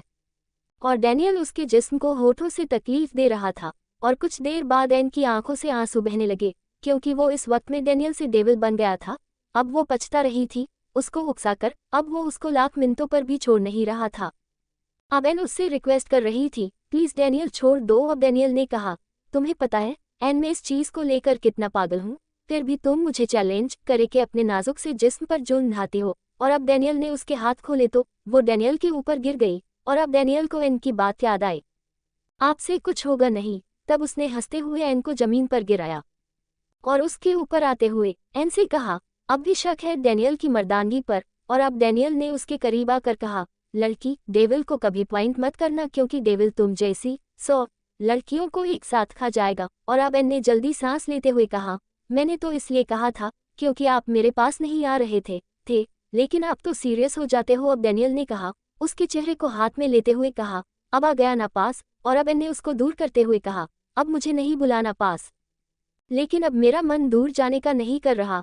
और अब डैनियल ने एन के दोनों हाथ जमीन पर टिकाकर झुका दिया और अब एन बुरी तरह रो रही थी और कहने लगी, आप बहुत बुरे हो, मुझे वापस अपने घर जाना है, प्लीज जाने दो मुझे मम्मा के पास जाना है। और अब डैनियल ने उसको देखा, अब एन तेज तेज रो रही थी। तब उसने एन को छोड़ दिया और अब उसको उठाकर रूम में लाया और एन को बिस्तर में लिटा दिया और एन तकलीफ कराहने लगी, उसका अंगन दुख रहा था। अब डैनियल ने एन के फेस को देखा और वो बुरी तरह हंस रहा था और हंसते हुए कहा, यंग लेडी। अब एन ने खा जाने वाली नजरों से डैनियल को देखा और डैनियल ने तकिए में मुंह छुपा लिया और कहा, मुझे ऐसे मत देखो यंग लेडी, मुझे डर लग रहा है। और एन की बातें याद करके जोर जोर से हंस रहा था और साथ में उसकी बातें भी रिपीट कर रहा था और एन को उसके मजाक उड़ाने पर रोना आया और उसने गुस्से में डैनियल की कमर पर पूरी जान से काटा, लेकिन उसको कोई फर्क नहीं पड़ रहा था। तब एन ने उसके दिल पर चोट की, मैं ही बेवकूफ़ हूँ जो आप जैसे बेशर्म फिरंगी से प्यार कर बैठी और अब शादी भी कर ली। इससे अच्छा सियान से शादी कर लेती, अब की तरह तो मेरा यूज़ नहीं करता। आप किस किस तरह से मेरा यूज़ करते हैं, ज़रा भी रहम नहीं करते। लेकिन सियान एक नॉर्मल इंसान की तरह प्यार करता, ना कि आपके जैसे वहशी जानवरों की तरह। और उसने एन को झटके से अपने पास खींचते हुए कहा, अगर तुमने दोबारा ये नाम लिया एन तो मैं तुम्हारी इस छोटी सी जीभ को चबा जाऊंगा। फिर एन ने आंसू साफ करते हुए कहा, तो फिर आप मुझ पर इतना हंस क्यों रहे हैं? तब डैनियल ने कहा, तुम्हारी बातों पर हंसी ही आती है। उसने उसके फेस के पास आते हुए कहा, जिस टाइम पर लड़कियां सिर्फ अपने सोलमेंट का नाम होठों पर रखती है, मजे लेती है, 18+ साउंड निकालती है, आह उफ, उस टाइम पर तुम मम्मा बुला रही थी। मुझे नहीं पता था मेरी यंग लेडी को ऐसे टाइम पर भी मम्मा याद आएगी। और डैनियल फिर से हंसा और एन ने हंसते उसके फेस को देखा जो हंसते हुए और भी खूबसूरत लग रहा था, खासकर उसके डिम्पल जो हंसते वक्त और भी गहरे हो जाते थे। अब एन अपना रोना भूलकर उसने डैनियल के डिम्पल पर उंगली रख दी और वो एकदम चुप हो गया। अब एन ने हंसते हुए कहा, आप हंसो ना, मुझे आपका डिम्पल टच करना है। अब डैनियल को गुस्सा आया और उसने कहा, शट अप कहते हुए कहा, सो जाओ, तुम थक चुकी हो, और मुंह फेर कर सोने लगा। लेकिन एन उसके ऊपर आ गई और कहा, प्लीज डैनियल फिर से हंसो ना, मुझे आपके डिम्पल को टच करना है। और अब डैनियल ने कहा, मैं बोल रहा हूँ एन सो जाओ, और एन ने देखा वो अपने डिम्पल की बात पर कुछ इरिटेट हो रहा है, और फिर एन ने उसके गाल पर फिंगर रखी। अब डैनियल ने कहा, एन फिर से मम्मा याद दिलाऊं, और एन जल्दी से खामोशी से सो गई। और डैनियल हल्का सा मुस्कुराया। अगली सुबह एन की आंखें खुली तो एन उसके सीने के अंदर छुपी सो रही थी। अब उसने अपने डैनियल को पा लिया था, और अब उसकी रात का जुनून और पागलपन याद किया, और मुस्कुराकर डैनियल के कान में पहने स्टार और सिल्वर की बालियों को अपने होठों से छुआ, और आहिस्ता से उसके कान को काटा और कहा, मेरा मॉन्स्टर। और डैनियल हल्का सा मुस्कुराया और उसको कस के हक कर लिया। और अब एन उसके होठों पर उंगली फेरते हुए कहा, ये एन को दर्द देने के नए नए तरीके कहाँ से ढूंढते हैं आप। अब डैनियल ने आंख खोली और उसके गले में मुंह छुपाते हुए कहा, ये मॉन्स्टर का प्यार है, इतना आसान नहीं है, खुद को मजबूत बना लेना, पूरी जिंदगी झेलना है। और गुस्से में एन ने डैनियल को अपने हाथ और घुटने दिखाए, जो लाल हो रहे थे और गहरे निशान पड़े हुए थे। और डैनियल ने उनको किस करते हुए सॉरी कहा, और कहा, पता नहीं मुझे इस टाइम पर क्या हो जाता है, मेरे अंदर एक जानवर सा जाग जाता है, और फिर कुछ दिखाई नहीं देता, और प्लीज तुम मुझे भड़काया मत करो। अब उसने एन के सीने में मुंह छुपा लिया, और एन अब डैनियल के बाल में उंगलियां चला रही थी। अब सब डाइनिंग टेबल पर मौजूद थे। रोमी की न्यू वाइफ भी आ चुकी थी, चार्ली अपनी फैमिली के साथ आया था, उसकी मदर और बड़ी बहन भी टेबल पर मौजूद थी। वो बेला से शादी के डेट फिक्स करने आया था, और अब सब एन और डैनियल के आने का वेट कर रहे थे, क्योंकि रेशा ने कहा था हम कोई भी फैसला डैनियल के बिना पूछे नहीं ले सकते। और अब डैनियल हेड चेयर पर गुड मॉर्निंग करके बैठ गया। उसने ब्लैक जैकेट पहनी थी, अंदर उसने कुछ नहीं पहना था, बस 2 बटन लगा रखे थे, और जैकेट से उसका वाइट सीना चमक रहा था। अब एन आहिस्ता चलकर आ रही थी, उसने घुटनों से थोड़ा ऊपर फ्रॉक पहन रखा था और ब्लैक बूट। और अब चार्ली की नज़र उसके घुटनों और उसकी चाल पर गई। अब उसने दूसरी साइड बैठे डैनियल के कान में कहा, कमीनापन दिखा दिया तूने, एक रात में बेचारी की चाल बिगाड़ दी। और डैनियल ने उसको घूरते हुए कहा, तूने कितनों की बिगाड़ी है, मुझ सब पता है। तब चार्ली बोला, मैं तेरी तरह वहशी नहीं हूँ। और डैनियल ने हंसते हुए उसके कान में कहा, मैं तो तेरी वाली की भी चाल बिगाड़ चुका हूँ, और उसको यही वहशीपन पसंद है। अब चार्ली खामोश हो गया और चुपचाप ब्रेकफास्ट करने लगा। और अब एन ने सबको मुस्कुराते हुए गुड मॉर्निंग कहा, और फिर रेशा ने डैनियल को उनके आने की वजह बता दी। तब डैनियल ने कहा, मम ये बेला से पूछे और आप डिसाइड करें, किसी भी डेट से मुझे कोई ऑब्जेक्शन नहीं। और अब सब बातें करने लगे, लेकिन एन ने अपने एक हाथ से बाल कान के पीछे किए। लेकिन तभी रेशा की नज़र उसके हाथ पर पड़ी, उसकी दोनों कलाई लाल हो रही थी। अब रेशा ने एन का हाथ पकड़ते हुए कहा, एन ये कैसे हुआ। और अब सबकी नज़र एन की तरफ थी, और एन ने जल्दी से स्लीव नीचे की, और वो बौखला गई। और अब चार्ली ने हंसते हुए कहा, मम इससे ज्यादा निशान तो उसके घुटनों पर है। उसने डैनियल की तरफ हंसते हुए आंख मारी और कहा, अब जवाब दो। तब डैनियल ने कहा, कुछ नहीं मम, एन मुझसे फाइट कर रही थी, मैंने थोड़ी कस की कलाई पकड़ ली तो निशान पड़ गया। तब चार्ली ने कहा, झूठे इंसान, ये निशान तुम्हारे हाथ के तो नहीं है, ये तो किसी हथकड़ी के लग रहे हैं, और घुटनों पर क्यों है। और एन बुरी तरह पजल हो रही थी। अब डैनियल ने चार्ली की तरफ देखा, और अब डैनियल कुछ बोलने ही वाला था, और चार्ली ने कहा, मम जरा आप मॉम और सीस डैनियल का घर दिखा दे, क्योंकि चार्ली जानता था वो कितना फ्रैंकली स्पीक करता है, जरा नहीं हिचकिचाएगा। और रेशा उनको लेकर वहां से चली गई, मकसद उनको वहां से हटाना था। अब टेबल पर बस यंग लोग थे। तब चार्ली ने कहा, हाँ बता, उस बेचारी ने क्या फाइट की तुझसे। और नजरें झुकाए बैठी थी। तब डैनियल ने कहा, क्या सुनना चाहता है। वो मेरी बीवी है और मुझसे 3 साल से दूर थी, इसलिए मैंने अपने अंदर का जानवर बाहर निकाल दिया, क्योंकि मुझसे वेट बर्दाश्त नहीं होता, इसलिए 3 साल की भड़ास निकाल दी। और अब बेला ने हंसते हुए कहा, इस जानवर को मैंने और केटी ने 8 साल झेला है, बस डेविल को वेट करना पसंद नहीं। और पार्टनर लास्ट मूवमेंट पर इस डेविल को रोकने की कोशिश करे तो बस फिर तो इसको संभलना भारी हो जाता है। और अब एन फटी फटी आंखों से बेला को और कभी चार्ली को देख रही थी, और अब डैनियल को जो खामोशी से ब्रेकफास्ट कर रहा था। और एन को हैरत हो रही थी, वो लोग इतने खुले दिमाग के थे कि एक औरत अपने होने वाले हस्बैंड के सामने किसी और मर्द से रिलेशन की दास्तान मुझे लेकर बता रही थी। अगर उसकी साइड ये होता तो अब तक झगड़े फैल चुके होते। अब डैनियल ने हंसते हुए बेला से कहा, बेला जाने से पहले एन को समझा कर जाना, ये मुझे बहुत तड़पाती है। और अब चार्ली ने कहा, फिर तो डैनियल तुमसे रोमांस की क्लास लेने पड़ेगी, अगर मुझे बेला को खुश रखना है तो तुमसे तरीके तो सीखने पड़ेंगे। और अब एन को हैरत हो रही थी। अब चार्ली ने डैनियल से हंसते हुए कहा, बता तो सही ये निशान कैसे पड़े एन के? अब एन ने चार्ली से गुस्से में कहा, इनफ, और गुस्से में वहां से उठकर चली गई। एपिसोड 70। और अब डैनियल भी उसके पीछे गया और एन को हक करते हुए कहा, क्या हुआ है एन, जरा सी बात पर इतना ओवर रिएक्ट क्यों करती हो? अब एन ने गुस्से में कहा, ये इतनी सी बात है, आप मेरी पर्सनल बातें मजे लेकर उनसे शेयर कर रहे हो। अब डैनियल ने कहा, सो व्हाट हैपन? तब एन ने कहा, डैनियल मैं बेला नहीं हूँ, मैं एन हूँ। आप ये कभी मत भूलना, आप अपने दोस्तों से जो चाहे वो बातें शेयर करो लेकिन मेरी पर्सनल बातें नहीं, क्योंकि ये मुझे बिल्कुल पसंद नहीं। और अब डैनियल ने एन को होठों के पास होठ करते हुए कहा, और मुझे एन ही चाहिए, और किस करने के लिए होठों पर झुका, लेकिन एन ने गुस्से में मुंह फेर लिया। तब डैनियल ने कहा, ओह सॉरी, आज के बाद ऐसा कुछ नहीं होगा। और अब डैनियल उसको एक टेबल पर बैठा दिया और उसको किस करने लगा। और तभी ने अलग होकर कहा, मेरा बच्चा कहाँ है?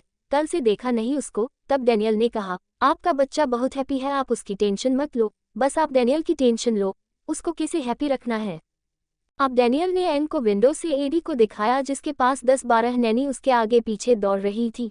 चारों तरफ खिलौने थे, रेशा और ग्रेटा उसको खिला रही थी, वो बहुत खुश था।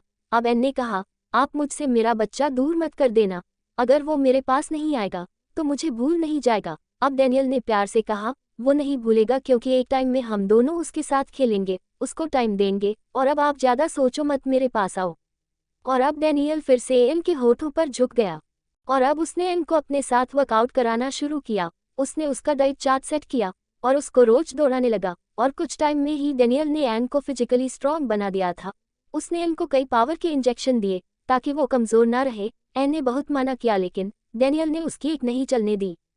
तारानकन तारानकन तारानकन। और अब एन फिर से प्रेग्नेंट थी और जब डैनियल को पता चला एन 2 जुड़वा बच्चों को जन्म देने वाली है तो डैनियल से खुशी संभल नहीं रही थी। जितनी उसकी दुनिया गमों से भरी थी उतनी ही खुशियां भर चुकी थी और अब डैनियल एन का बहुत ज्यादा ध्यान रखता था। उसका बस नहीं चल रहा था वो एन के लिए क्या कर दे। अब वो अपने बच्चों का हर पल फील कर रहा था, जो कुछ उसने एडी के लिए मिस किया था वो सब मूवमेंट वो अब जी रहा था। उसने 1 साल के लिए अपना बिजनेस सब जेफ और रोमी पर छोड़ दिया था। अब एन उसकी पहली प्रायोरिटी बन गई थी। बेला और चार्ली की शादी हो चुकी थी, मायरा का हस्बैंड भी ठीक हो चुका था और मायरा अपने हस्बैंड के साथ ससुराल में थी और अब मायरा भी प्रेग्नेंट थी और समीरा और उमर बहुत खुश थे अपनी दोनों बेटियों के लिए। और अभी एन सो रही थी जब उसने डैनियल को जगाते हुए कहा, डैनियल, लगता है दोनों बेबी के आने का टाइम हो गया है। और डैनियल जल्दी से उसको हॉस्पिटल ले आया।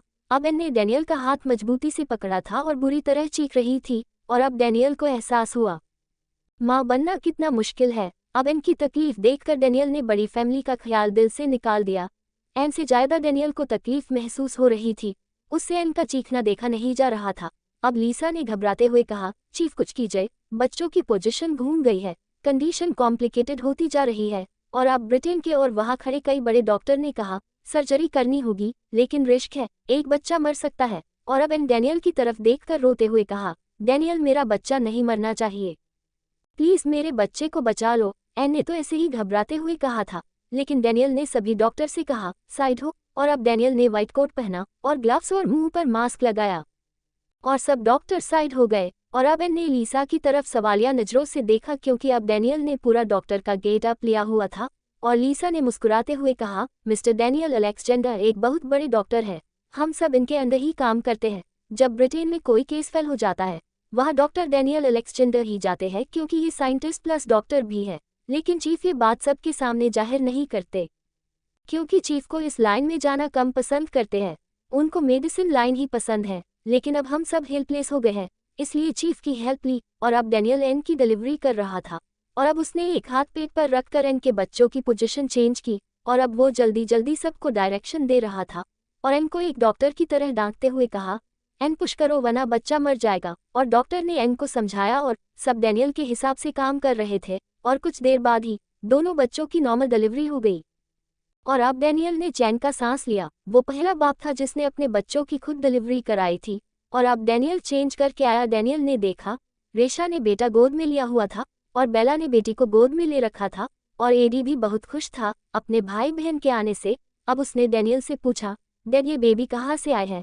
तब बेला ने हंसते हुए कहा, ये आपकी मामा के टमी से आए हैं। और तभी एडी ने कहा, मामा की टमी में कैसे आ गए? पहले तो उनकी टमी में कुछ नहीं था। बेला ने हंसते हुए कहा, इसका जवाब तो आपके डैड देंगे। तब एडी ने अपने बाप को देखते हुए पूछा। तब डैनियल ने हंसते हुए कहा, अभी आप छोटे हो, जब बड़े हो जाओगे डैड बता देंगे। अब डैनियल ने उसके गाल पर प्यार करते हुए उसको उसकी नैनी के साथ भेजा और अब बच्चों को देखा। लड़की बिल्कुल एन थी, लेकिन उसके बाल गोल्डन थे। डैनियल ने उसका नाम हनी रखा और बेटे के बाल ब्लैक एंड पर थे, लेकिन उसका लुक अपने भाई एडी पर था और उसका नाम डैनियल ने एलेक्स रखा। और अब डैनियल एन के पास गया और दोनों बच्चे पालने में लेटे थे। और अब डैनियल ने एन के माथे को चूमते हुए कहा, थैंक यू सो मच मेरी फैमिली कंप्लीट करने के लिए। अब एन ने मुस्कुराते हुए कहा, अभी तो बस 3 ही है, 5 अभी बाकी है। तब डैनियल कहा, बस मुझे और नहीं चाहिए, मुझे बस मेरी एन चाहिए, क्योंकि मुझे नहीं पता था बच्चे पैदा करना एक औरत के लिए कितना मुश्किल होता है। क्योंकि ये मैंने पहली डिलीवरी की है, वरना मैं कभी किसी लेडी की डिलीवरी में भी नहीं गया। रियली एन, मैं आपके साथ हर लेडी को हैट्स ऑफ करता हूँ जो अपने जिस्म से एक जान निकाल कर परिवार बसाती है। और एन ने मुस्कुरा कर डैनियल को पास बुलाया और वो पास गया और एन ने डैनियल के माथे को चूमते हुए कहा, थैंक यू मुझे इतने प्यारे बच्चे देने के लिए और मेरा एक और ड्रीम पूरा करने के लिए। अब डैनियल चौंका, कौन सा ड्रीम? तब एन कहा, मेरी विश थी मैं एक डॉक्टर बनूं, क्योंकि मुझे डॉक्टर बहुत पसंद है और आज मुझे पता चला है मैं एक डॉक्टर की बीवी हूँ। और अब डैनियल हल्का सा हंसा, मैं अपनी एन के लिए सब बन सकता हूँ, बस मेरी एन ऑर्डर करे। और अब एन ने डैनियल को अपने पास ही लेटा लिया और डैनियल ने अपना फेस एन के गले छुपा लिया। अब एन की पूरी फैमिली इंडिया से ब्रिटेन आई थी एन के बच्चे होने की खुशी में, और अब अपनी बेटी के ठाट बाट देखकर उसकी किस्मत पर नाज करने लगे और चारों तरफ किलकारियां गूंज रही थी। अब मायरा के बेटा हुआ था। रोमी के एक बेटी जेफ और ग्रेटा ने एन और डैनियल के बच्चों को अपना मान लिया था और डैनियल ने डायनामाइट कई सरकारों को सौंप दिया था, लेकिन अंत में वो डैनियल के ही था, क्योंकि उसको हैंडल सिर्फ डैनियल ही कर सकता था और उसको दुनिया के बहुत बड़े साइंटिस्ट की टॉप नंबर 1 की एक कैटेगरी पर रखा गया। उसको कई अवार्ड से सम्मानित किया गया, लेकिन हमेशा की तरह डैनियल लेने नहीं गया और खुद उसके देश के रूलर उसको मुबारकबाद देने आए और कहा, मिस्टर अलेक्जेंडर आपके पास तो टाइम नहीं है हमसे मिलने का, सोचा हम ही आ जाए आपको ये अवार्ड देने। और एन और उसका परिवार सब बहुत खुश थे डैनियल के बड़े बड़े पुतले लगाए गए देश में, क्योंकि उसने देश दुनिया को डायनामाइट जैसी बहुत बड़ी पावर दी थी, जिसको जानकर सब हैरान और परेशान थे। और अब डैनियल अपनी फैमिली के साथ स्कॉटलैंड वाले घर में आया था और अपनी फैमिली मेंबर के फोटो के सामने खड़ा हुआ अपनी माँ से कहा, मॉम आपकी एन और आपके ग्रैंड किड्स और डैनियल ने आपका हर ड्रीम पूरा कर दिया। मॉम मैं अपनी फैमिली को आपसे मिलवाने लाया हूँ। अब वो पलटा जहाँ एक बच्चा एन ने तो दूसरा रेशा ने लिया हुआ था और एडी ने अपनी डैड की उंगली पकड़ रखी थी और डैनियल ने एडी से बताया, ये आपकी दादा दादी है। और एडी ने भी वहाँ कैंडल जलाए और सब ने कैंडल जला प्रे की। अब डैनियल ने एन की जिद पर अपनी मॉम के घर स्कॉटलैंड में ही रहना स्टार्ट कर दिया। उस पैलेस को उसने रेशा की फैमिली को सौंप दिया और ब्लैकवर्ल्ड की दुनिया उसने एन की खातिर छोड़ दी और अपनी जगह जेफ को बैठा दिया। लेकिन हैंडल डेविल ही करता था, जेफ बस फ्रंट पर था, लेकिन ऑर्डर डेविल का ही चलता था। 3 साल बाद अब डैनियल के जुड़वा बच्चे 3 साल के हो गए और एडी 6 साल का, और वो तीनों बच्चे जीनियस थे और वो एन से ऐसे सवाल करते, एन सर पकड़ कर बैठ जाती और उनका जवाब बस डैनियल देता था। एन अपने बच्चे और डैनियल इन सब में एन बेवकूफ़ जैसी थी, क्योंकि वो बच्चे अपनी दादी और बाप के देसी जीनियस थे। और अब डैनियल ऑफिस से आया और एन का मूड ऑफ था। अब उसने एन का मूड ऑफ देखकर पूछा, क्या हुआ है? तब एन ने कहा, मुझसे नहीं संभाले जाते आपके बच्चे। एन खुद बच्चों की तरह रोने को थी। ऐसे सवाल करते हैं, मुझसे नहीं जवाब दिया जाता तो फिर पूरे घर को सर पर उठा लेते हैं। और अब डैनियल ने मुस्कुराकर एन को पास खींचते हुए कहा, आप बस बच्चों के डैड को संभालो, बच्चों को उनका डैड संभाल लेगा। और अब डैनियल ने को गोद में उठाकर टेबल पर बैठाया और एन के होठों पर झुका गया और अब तीनों बच्चे वहां आए और देखकर एडी ने कहा, अभी डैड बिजी है, वो किसी की नहीं सुनेंगे, चलो। और एन की नज़र बच्चों पर पड़ी और जल्दी से डैनियल से अलग हो गई और बच्चों ने कहा, डोंट वरी मम्मा आप बिजी रहे, हम सब देख लेंगे। और एन और डैनियल दोनों हंसने लगे। ये थी एक डेविल की प्यार की जुनून की दास्तान, जिसने हर मुश्किल से लड़कर अपने प्यार को पा लिया था। हैप्पी एंडिंग्स दिल दिल दिल। ये कहानी आपको कैसी लगी कमेंट कर ज़रूर बताएं। Thank you.